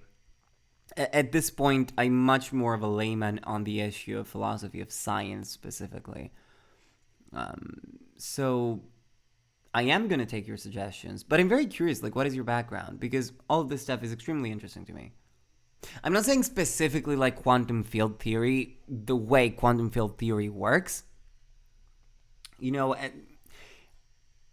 I'm saying whether we could approach like the same issues or the same kind of problematics, how we would approach them, like what we would need to construct to sort of study the same phenomena. What would that look like? I like my anonymity, but my background is very roughly foundations of quantum mechanics. It's very interesting. I actually like my sort of degree paper. What is that? I'm not sure if that's even a thing. My bachelor's thesis. Yeah, my bachelor's thesis is supposed to be, although I've taken like an extended hiatus from the university right now, but my bachelor's thesis is supposed to be about exactly that, like foundations of quantum field theory and quantum mechanics, something like that. Exactly, because I find this sort of thing very, very interesting. It's a bit physics, a bit math, a bit philosophy, a bit history of science. Yeah, right. That's exactly what I find interesting there, and where I probably gonna want to go with it. It's just that I feel rather guilty for not having engaged with academia for a long time and having taken this extended hiatus, so to speak, that I'm just kind of avoiding anything related to physics right now, because it reminds me, oh god, oh fuck, I need to finish my degree, fuck me, right? So I'm kind of avoiding that, like purposefully at this point. But gradually I'll get into it again. So I kind of feel like the rest of this stream is probably left because they're not interested in this conversation. I don't know, like, chat, is anybody else interested in this conversation?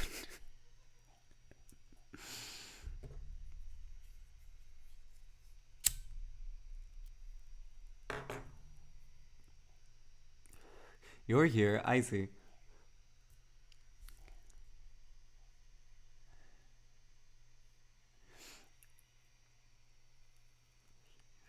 Maybe we'll take it,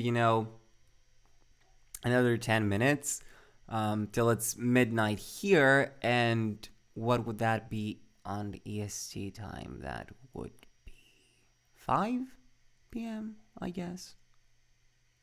Because maybe if I keep shouting like that, maybe my neighbors are probably not going to be very excited.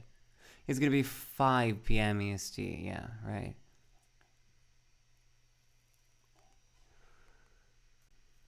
It's a nice chill stream.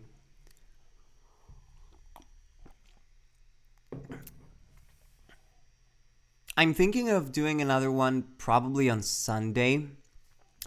I want to do streams on Sunday at this time because I know for a fact that Vosh doesn't stream on Sundays at that time. However, the issue is that every Sunday I have a Deleuze and Guattari seminar, which starts at like 6:30 and ends at like 10:30 or something. So I'm already gonna be pretty, like, not feeling it at that point. We'll see how it goes. Here I have it. Oh, hi, Nico. Not real philosophy, doesn't matter. Ooh, Deleuze and Guattari. Come on. I mean, I'm sure you'd like Deleuze's, more metaphysical work, no? I'm sure you'd find that interesting. It's a well-known fact that continentalism is... Come on. This reminds me of Laruelle, who is a thinker. I think he's still alive. He's a philosopher who seems to have this kind of not like other girls complex. He's named his philosophy like non-philosophy or something. I have no idea what he's all about. There's this guy on Twitter, Taylor Atkins, who is a translator, and he's translated The Machinic Unconscious by Guattari. He's a really fun guy, and he does meme a lot. But he also apparently translates Laruelle, and that's how I got to know that he existed. But I have no idea what he's about. And apparently he calls his whole shtick like non-philosophy, which I have no idea what that is. Examples include continental breakfast and continental philosophy. What is continental breakfast supposed to be?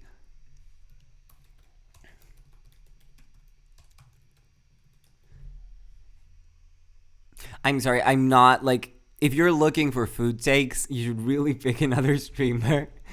Because my diet consists of like 5 things because of my extremely autistic taste buds.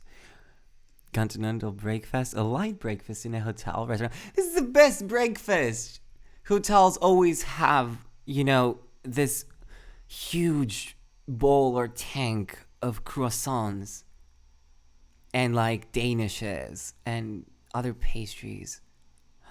They're just wonderful. They're magnificent. I love them so much. Yeah, this is a nice breakfast. It's coffee and croissants and butter. It's a nice breakfast. I like it. I think a professor at UT Austin started his seminars by saying philosophy started with Frege. So you're really hardcore into analytic philosophy, right?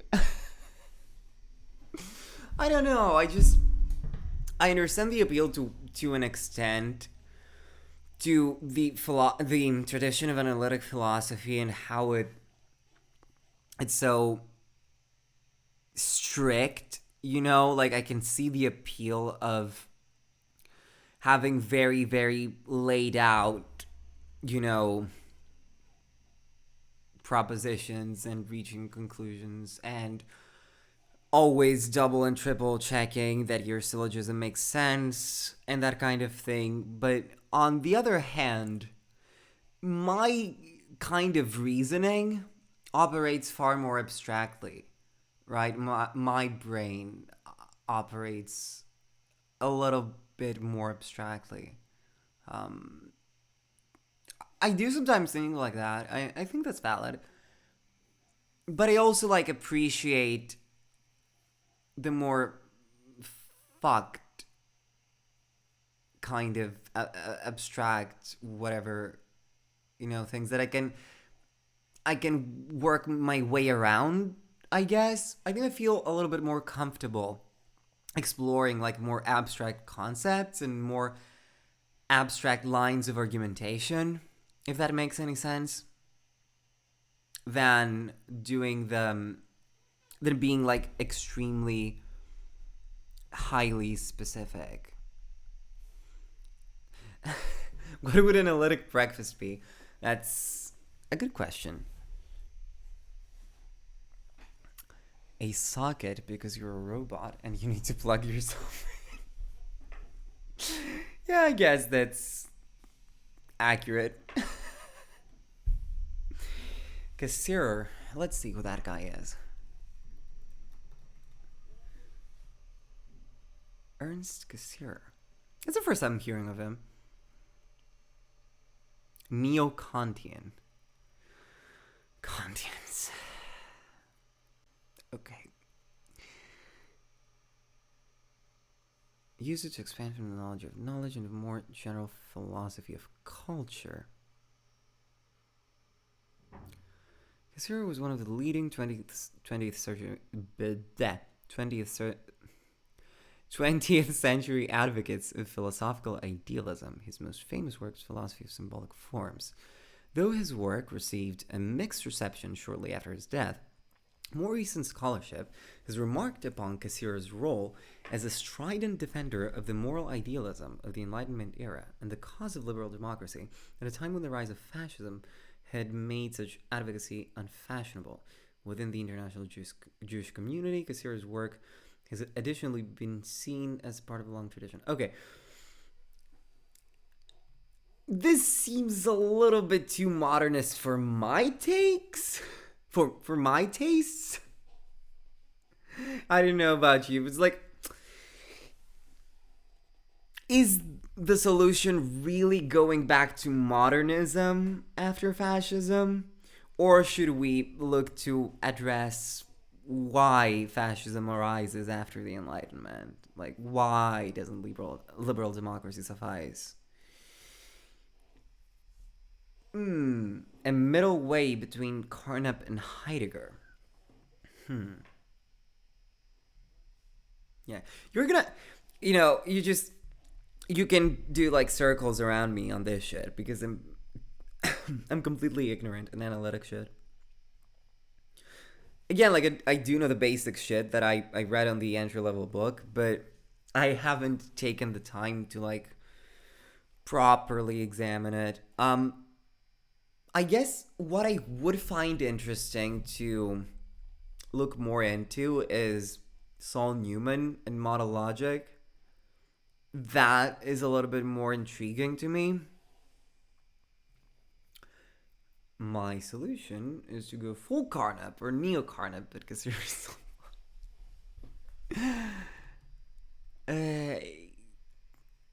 Sure, I can't answer much on this.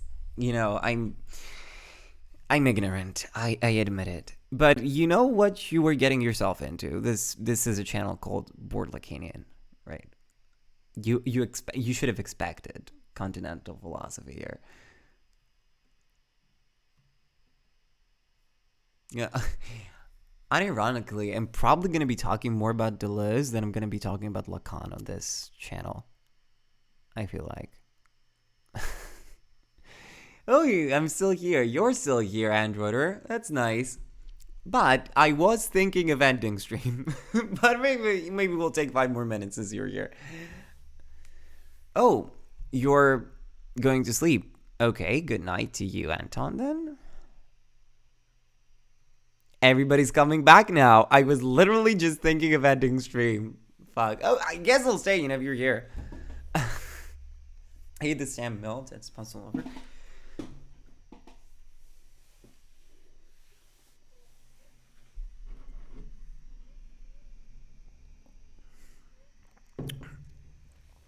But yeah, it's midnight here. Not that I mind. My sleep schedule is like completely fucked. Like completely fucked. Like I don't have a sleeping schedule. I just sleep wherever. It's not like I'm gonna sleep, but I do have a feeling that my neighbors are going to sleep at some point. And I've had like troubles with my neighbors for merely like existing awake at 3 a.m. I guess that's too noisy. I don't know, but thank God my neighbor on that side left a few months ago, and there have been no complaints since. Which is cool.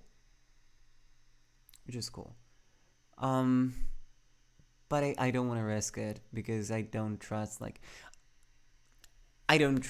the neighbors to not be assholes about this. But we'll see. Vampires' neighbors don't sleep? What? No. That's the problem. The problem is that they sleep and they can't sleep because I'm not sleeping. Because apparently there's pretty shitty soundproofing here. I don't know. Apparently. Which is weird because I don't usually hear them. So it's weird that they hear me. I don't know. But apparently they do. So. But neighbors suck. I'm lucky I'm way up in the woods. You live in the middle of the woods? What is that like? No talking stream. Neighbors that are annoying. Mine have been pretty good, but I've had annoying ones. Of course, when I have really nice neighbors, I have to move them. I guess that's shitty. Yeah. Yeah, it's a really small building relatively here, too. There's like 6 people living here. So it's not like a big block of flats. What am I, British? Yeah, it's not like some big apartment complex, which I think would be more interesting. Maybe have more interesting people. But no, apparently not. And the people that are here are not particularly interesting. I don't know. I never was the kind of person who would just choose to affiliate necessarily with the people they were forced to affiliate with. Like, be it your family or your neighbors, or generally the people you don't choose consciously to be around. Right? I generally conscientiously object to them. I'm like, fuck you. I did not choose to have you here. When you live in suburban areas, there's always just wholesome old people or families. I'm sure my older lady next door is sick of hearing you gnome fuck. I'm sick of hearing you gnome fuck. Yeah. I promise that my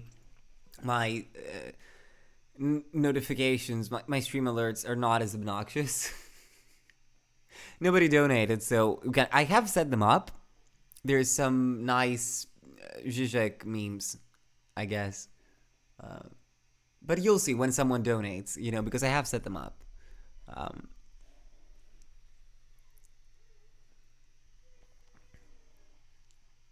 not sure, I don't think I would want to live in a suburban area, fucking ever.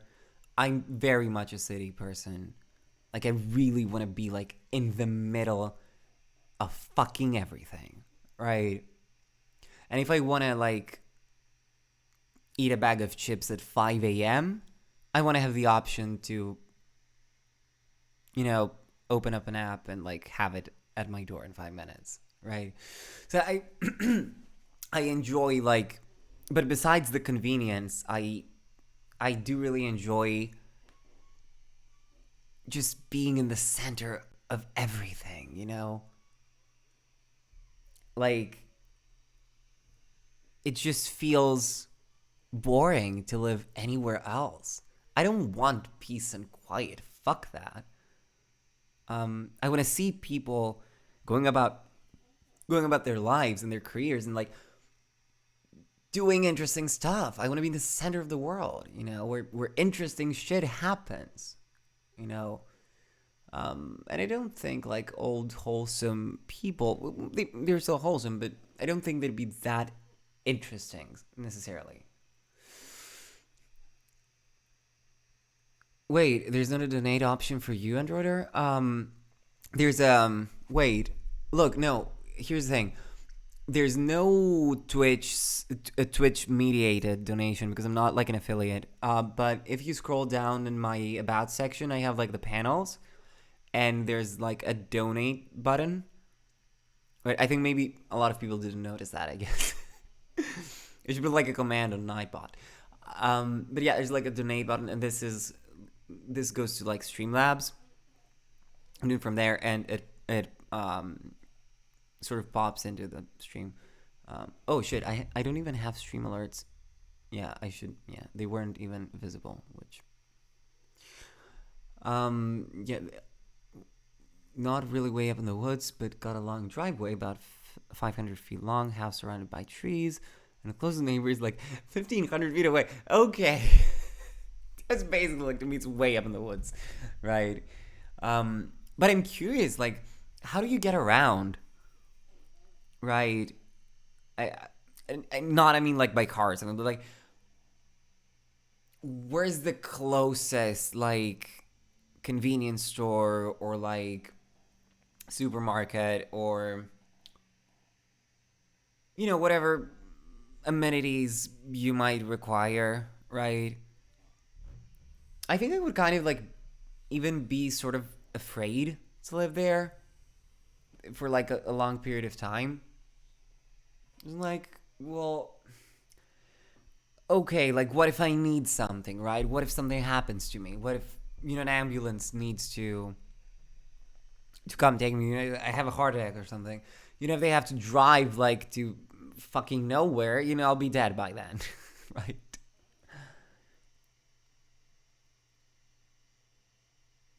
I know they're not interesting at all, but they're quietly leave me alone. I mean, that's the bare minimum, you know, right there. That's a satisfying option. I like cities to visit, but way too much sensory overload. I live close enough to the city. I can go there easily and have access to cities. Detest donations. Thank you for the $1. This was the one meme. I have a couple of other GIFs. I like sounds. Do you think, like, from Lacanian? I think one is from Peterson. It's fine. It's really cool. Thank you. What were you saying? Live slightly outside the city. Yeah, not that many cities in Australia, but overly exciting. I personally, even though I'm autistic and we usually do have, like, sensory issues, mine are mostly focused to taste, I guess. I really like the sensory overload of the cities. It kind of makes me feel more alive. But I understand that, and, you know, as long as you're, like, significantly close to the city and can go grab something, that's cool. Small town, go to one store about 5 minutes away. Okay. Next town with grocery store, 24-hour gas station, hospital, about everything there's 10 minutes away. Okay, that's fine, I guess. You know, it's like 5 or 10 minutes away. You're fine, right? Okay. That's cool. But I generally, I'm kind of like the opposite, where I definitely, like, want to live in a city. But I do enjoy being off the grid for like a week or so. You know, like I'll go free camping or something, you know, with other friends that were here earlier. I don't know if they still are. Yeah, and we'll just go do like some free camping, and there's no like amenities there, and we'll have to walk or drive or like not have that thing that we need. And it's nice for a week or so, right? You get kind of a reset, that kind of thing. I enjoyed it. It's certainly an experience. Not that I don't like more luxurious holidays or anything. I can't afford them right now. But I also do like those experiences too. But it has to be like for the length of whatever vacation or holiday I'm in, right? Whatever excursion. I could never like do off the grid for a significant amount of time. Like that's just not. No, I need the buzz of the city, right? I get inspired by it, right? Which is really not nice because the city I live in, it's not particularly big. It doesn't have many interesting things to do. You know, I explored all of these when I was back in fucking high school, so it's extremely boring. It doesn't really motivate me to like go out and do basically anything at this point. I want a city that I can still fucking explore 30 years later. You know? That's what I want. I want like a different experience every time like I go out. Right?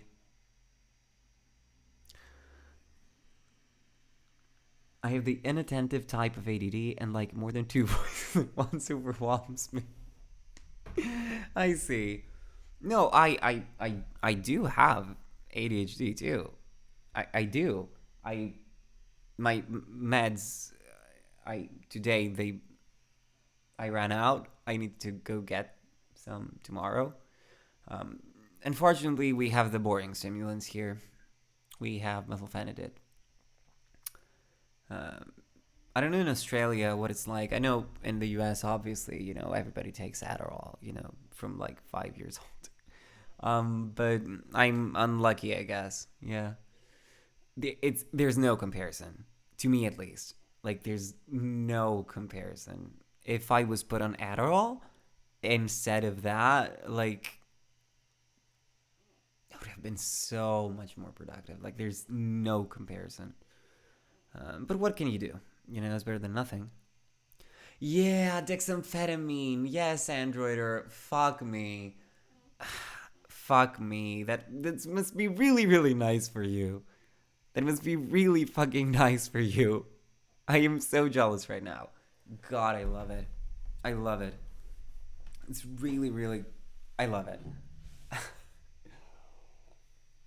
It's not legal here. It's not like... Your internet, Nico, your internet is really fucking shitty. It's lagging every 10 seconds. I don't know if it's your internet that's being shitty. Valium. Hey, person who just came into chat? I don't know.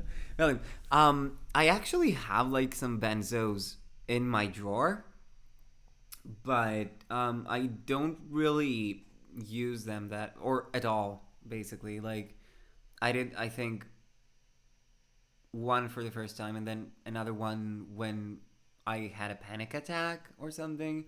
I'm not really a downer person. I do like stimulants because I do like being stimulated. I do like feeling productive. And I was not particularly impressed. It was nice. I realized the euphoric effect when I had the panic attack, not the first time.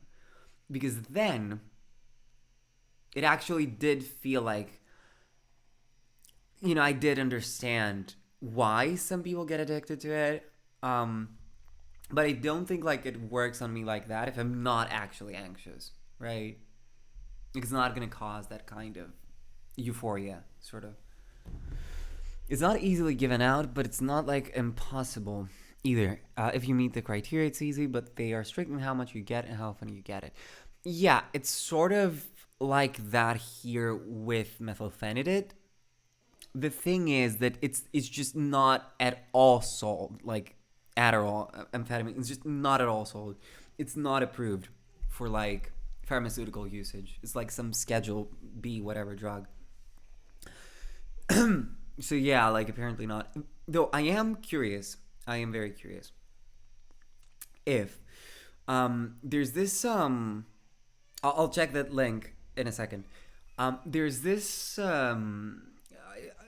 people in America have it, Vyvanse, which is basically dexamphetamine. However, it's a prodrug, which means that it's metabolized after you swallow it. So the one good thing is you can't really snort it or like abuse it in many other ways, which I might do if I had Adderall in my hands.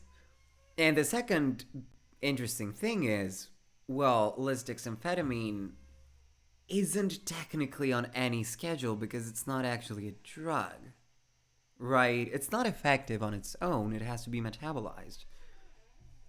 And I've checked in the schedules, right, in Greece. I've checked it.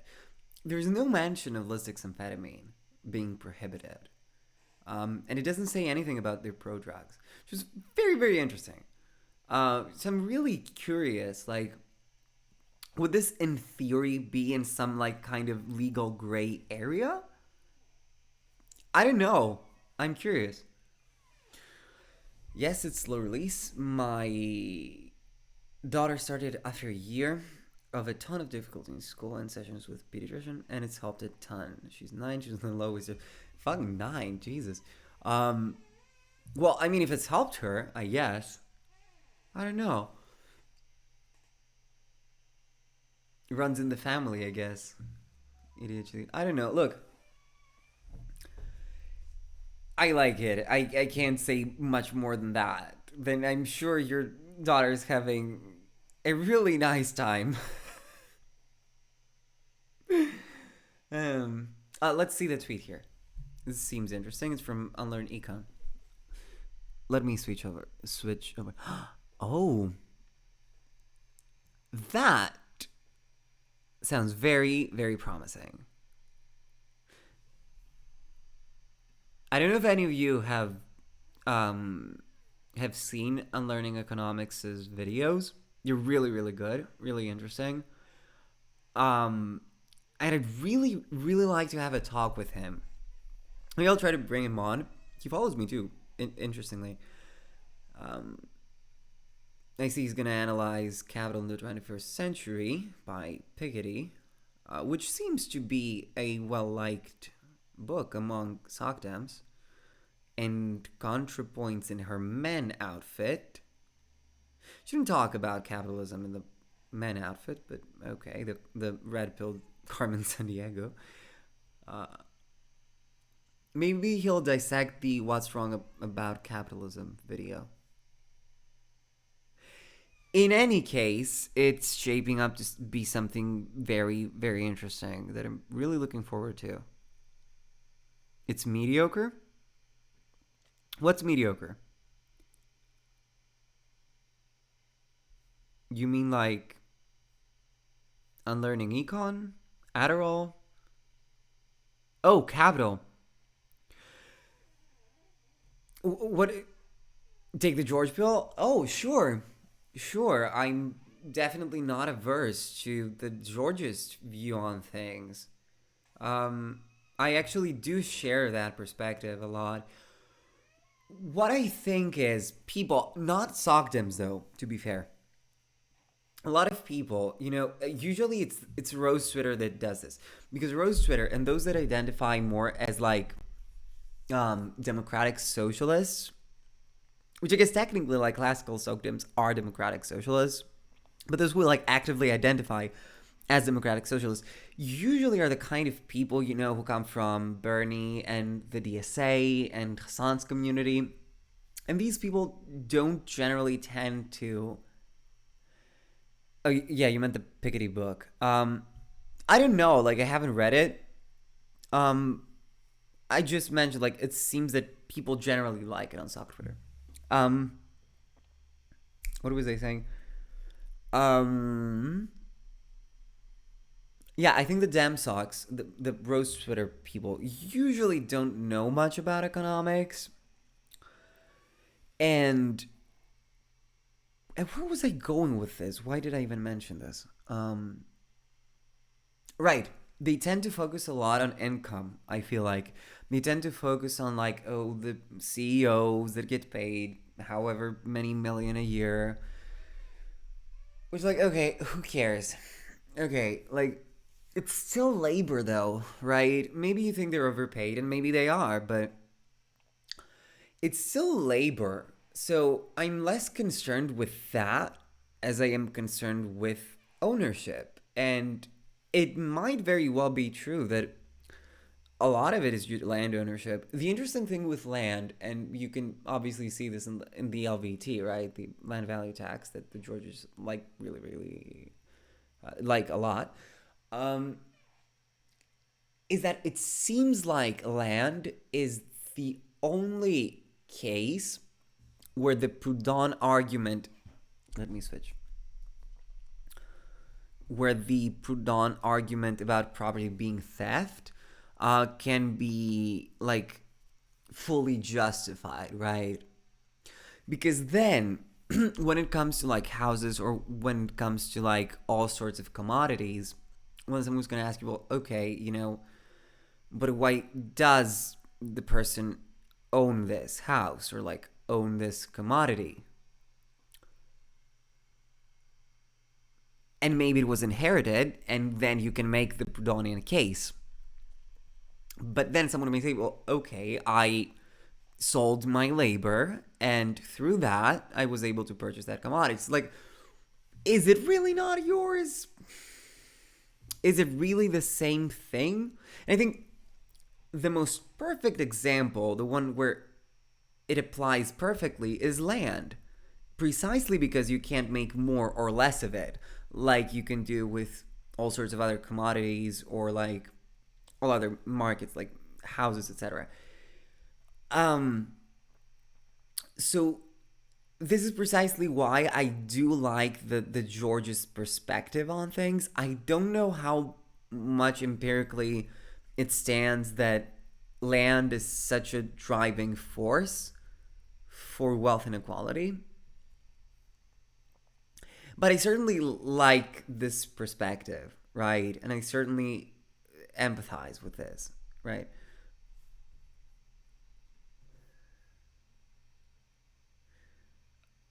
Wait, like, I think that, to be fair, I think most left people online know fuck all about economics. Yeah, that is true, but I think a lot of these people are generally from these, like, communities that are not specifically more versed in economics. The people who identify as SOCDEMs are usually classical SOCDEMs, right? And classical SOCDEMs, to even understand the difference there, they need to be a little bit more woke, so to speak, on this economics front, right? I didn't understand it a couple of months, like 5 months ago, where I knew fuck all about economics either, right? At least I realized that I didn't know shit about economics. And I tried to learn more, and I did. Hopefully, I think I did. And I just think a lot of these people who consciously, because it's not just about ideologies and a political compass, right? It's more about, like, what the label you have chosen, like, which tradition does it fall into, right? Why did you choose that name? For example, technically, the classical SOCDEMs are market socialists, and they're democratic socialists, but they identify as SOCDEMs, right?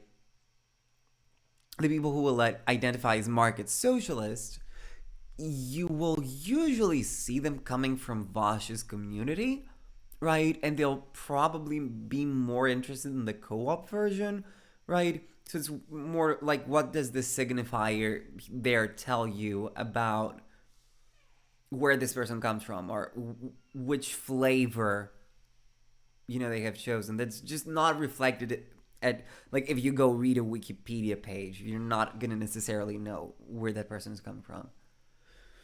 I don't even care about owning means of production, which I don't even think is a coherent category. That could be discussed, whether it's a coherent category. That's an interesting discussion to be had that I haven't seen really discussed. It's just land that seems to be an issue. Own large factory equipment, king, you do you. That's a perspective. But I certainly do sympathize with George's. And I think, like, the neolibs, too.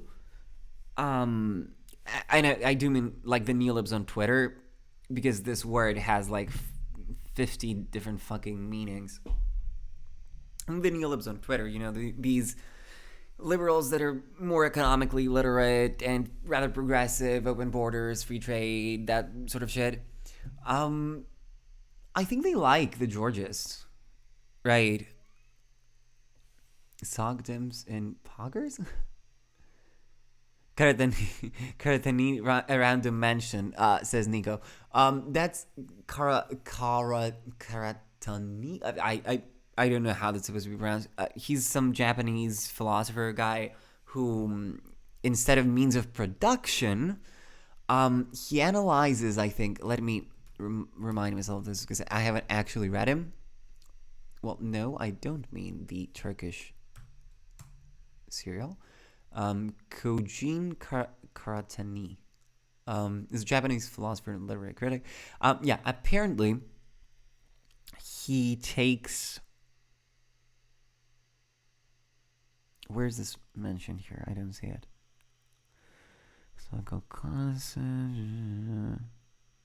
What is it, Nico? Is it like the means of exchange? Well, I have to figure it out when you come over. Oh, fuck. Rest of the chat. Am I lagging a lot? What is happening?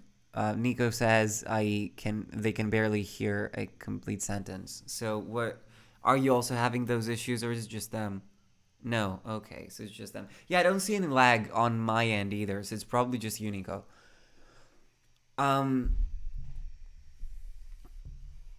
Karatani is some Japanese philosopher who I think takes the perspective that, or like has an essay or two where he analyzes the development of society with regard to, was it means of exchange, I think, instead of means of production? What was it? Fuck me. I can't recall. Right. So not mode of production. It's not about means. So like not mode of production, but mode of exchange. Do I know what that means? Do I know what that refers to? No. Do I think it sounds interesting? Yes. So I'll certainly look more into that. I'll probably look more into communization for two reasons. First of all, because there's a book that has been recommended to me called Communization and Its Discontents, which is basically a critique of communization. So like that kind of current. And it seems rather interesting to see that critique, but I first need to know like what it's referring to. And secondly, because it seems like communization has this tendency that I see a lot on like more radical and communist circles of like immediately jumping to abolishing value, which is an ambitious project to be sure. And I'm very curious like how that is supposed to be achieved. And I'm really curious to see why there's such insistence on the abolition of value. And the direction towards use value. Oh, thank you for the follow, Sconehead. I just heard means of exchange, so you must have asked something, but I haven't really heard shit for half an hour. Fuck. He distinguishes like 4 modes. Yeah, something like that. Yeah, it's not means of exchange, it's modes of exchange, right? What were you saying, Najafan? It's the computer phone critique that computers and phones are means of production in a meaningful sense of the term. I guess so, yeah. But the idea of socialism is absurd. I guess the argument you can make there is that they're not like, they don't have the scale that like a factory has, right? That it can't facilitate the exploitation of others, something like that. Like it's very much on the individual level. Like obviously, yeah, you can, your computer can be like your means of production, as this is being right now, I guess. But it's not like I can use this and make others work on this computer specifically for me. Like it's just not something that happens, I guess, very often. On mine it's okay, voice hasn't broken up any, at least. I'm an audio only because if it should connection. Okay. That's cool. It's cool that the audio is working really well, apparently. Petit bourgeois are still capitalist class. I mean, yeah, by that definition, we're all petit bourgeois then. Like, okay. But it's not about petit bourgeois. It's like, you're not, like, you're just not going to use it to exploit anyone. Like, you're just going to be literally yourself. It's like, it reminds me of the Sargon argument, why don't you make your channel a co-op? It's like, what do you mean? I'm the only one working here. Like, what the fuck? I have trouble following. It's getting on my nerves. Try, Nico, try using data or something on your phone. I don't know. But it does seem to be on your end, thankfully. What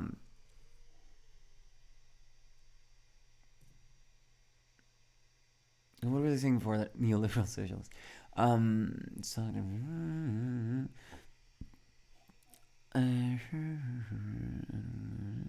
Just land that seems to be the issue. Where else was I going with this? Hence, David Ellerman's favor Marxism as a capitalist. That's an interesting perspective. You're a nice troll, Naja fan. You're fun. But I will check this out, by the way. It does seem interesting, genuinely.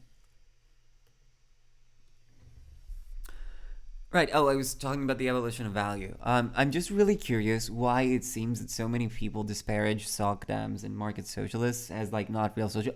I understand why they do it. I just don't understand why they think the abolition of value is so important and the orientation towards use value. And I'm really curious to see why. And someone on Twitter recommended that I watch that I read what was it? Gilles Deveux? Something like that. I don't remember the title of the book, but I did check it out. And it is literally all about the abolition of value. So that should be interesting. Because I really do want to understand more why they seem to be so obsessed with it. And so insistent on it. I don't know. It just seems so outlandish. Without, like... Anyway, that's just a huge conversation. It's probably not relevant here.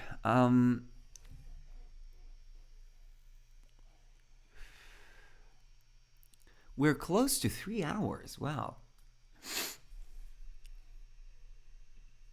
I'm probably going to end it at 3 hours. Let's be honest.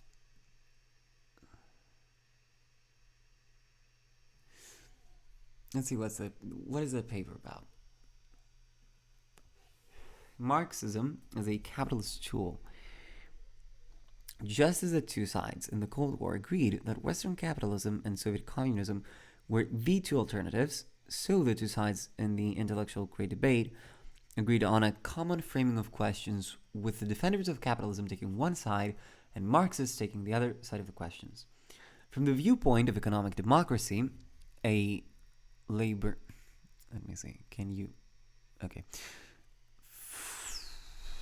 Where was I? From the viewpoint of economic democracy, for example, a labor-managed market economy, this late great debate between capitalism and socialism was as misframed as would be an antebellum great debate between the private and public ownership of slaves. Even though the great debate between capitalism and socialism is now in the dustbin. Is it in the dustbin of intellectual history? Okay. Is he Fukuyama pilled? Right? This is the end of history. Liberal democracy is the end of history. Marxism still plays an important role in sustaining the misframing of questions so that the defenders of the present employment system do not have to face the real questions that separate the system from a system of economic democracy. In that sense, Marxism has become the ultimate capitalist tool. That sounds like a good own for the people that don't really... Wait. For the people that focus too much on Marxism and the abolition of value. He's a libertarian socialist. He thinks that Marxism is the weakest form of socialism. That's an interesting perspective to hear from someone. Hey, Ohasakaya Pearson. Hi. Do I know you from Twitter somewhere? So a lot of people don't have the same names on Twitter and they do on Twitch, and it's a little bit confusing. It's really weird because... Oh, thank you, Emmanuel Cunt, for the $1. That's nice. It's really nice of you. What was I saying? Yeah, libertarian socialist. It's really curious because usually libertarian socialists, what does that usually mean? There are some that probably come from a Luxembourgist tradition, although I've noticed that most Luxembourgists tend to be more on the left comp. I'm sorry. Excuse me. Tend to be more on the left comp side.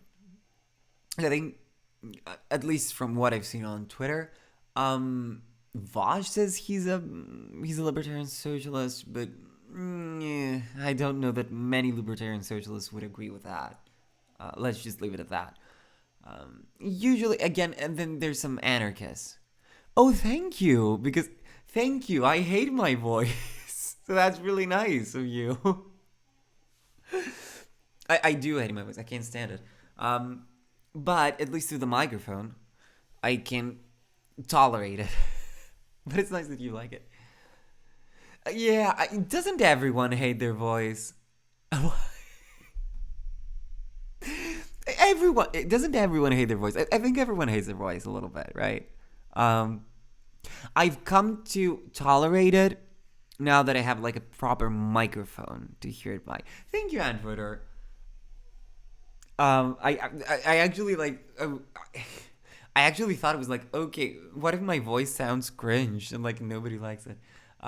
It sounds nicer. Maybe it sounds nicer in our hands. There's certainly a bit of... That's certainly why it seems... what's the term? It seems like not familiar when we hear it. Something seems off. Because clearly, yeah, it resonates, etc. But is it necessarily better though? I don't know. Like, it's probably like we perceive it as better. That's for sure. But in any case, yeah, at least with the microphone. Oh, you don't hate your voice. That's... Oh, shit. Oh, fuck. Can you still hear me?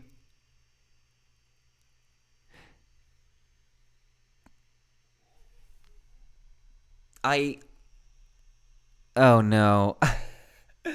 I have a feeling that my phone shut down. Which is weird because it wasn't supposed to... Yeah, it shut down. It wasn't supposed to do that because it's plugged in. Supposedly it's taking power from somewhere, but... that's the... That's what I get for not having a real camera and using my phone, I guess. I'll keep it in mind for next time. But we have hit the 3-hour mark. I will check that tweet. But since clearly I cannot stream with a black screen... Wait, Trump resigns from SAG? What's SAG?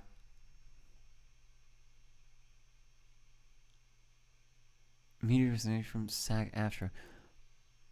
I mean, I guess you can still see that, right? Wait. Yeah, there's nothing here, obviously, but at least probably can see something.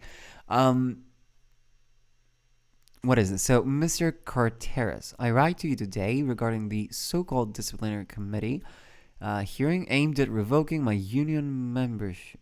What? Who cares? Jesus, he always writes these super formal letters. It's supposedly super formal letters like he's a fucking kid. I mean, at this point, has been just completely bitten down by now. Everybody knows it, but it never ceases to be funny. Well, I'm not familiar with your work. I'm very proud of my work. I'm very proud of my work on movies such as Home Alone 2, Zoolander, and Wall Street. In television, so... Oh, is it like the Screen Actors Guild? Yeah, Screen Actors Guild. I see. I use my phone as camera. Yeah, because I'm poor. So... Yeah, I use my phone as camera. I don't have a webcam, and the prices are jacked up to heaven right now, so... Yeah. I mean, obviously, if I start, getting donations and making, some kind of money, probably some of it, like the first part, is gonna go to either getting a webcam or getting, like, an actual fucking camera. We'll see. We'll see how that goes. But for the moment, I'm using the phone. So, yeah, Screen Actors Guild. Yeah, okay. That makes sense, right? One of the most successful shows in television history, The Apprentice. Okay, dude. There's like 6 Feet Under, The Apprentice, and then The Sopranos. I've also greatly helped the cable news television business, said to be a dying platform. With not much time left until I got involved in politics, created thousands of jobs at networks such as MSDNC and fake news CNN. MSDNC, he's not. Is he being serious? Is this real? I mean, this sounds like parody, but this is Trump we're talking about, so like it's not parody, right? It can't be. Like this is not a joke, right? You literally can't tell. MSDNC and fake news CNN. Oh, this fucking dude. Which brings me to your blatant attempt at free media attention to distract from your dismal record as a union. So, I mean, Trump's scolding unions for not being good enough. Okay. Your organization has done little for its members and nothing for me, besides collecting Jews and promoting dangerous un-American policies and ideas, as evidenced by your massive unemployment rates and lawsuits from celebrated actors who even recorded a video asking, why isn't the union fighting for me? Sock them Trump? Someone needs to talk to him about sectoral bargaining. These, however, are policy failures. Your disciplinary failures are even more egregious. I no longer wish to be associated with your union. As such, this letter is to inform you of my immediate resignation. You have done nothing for me.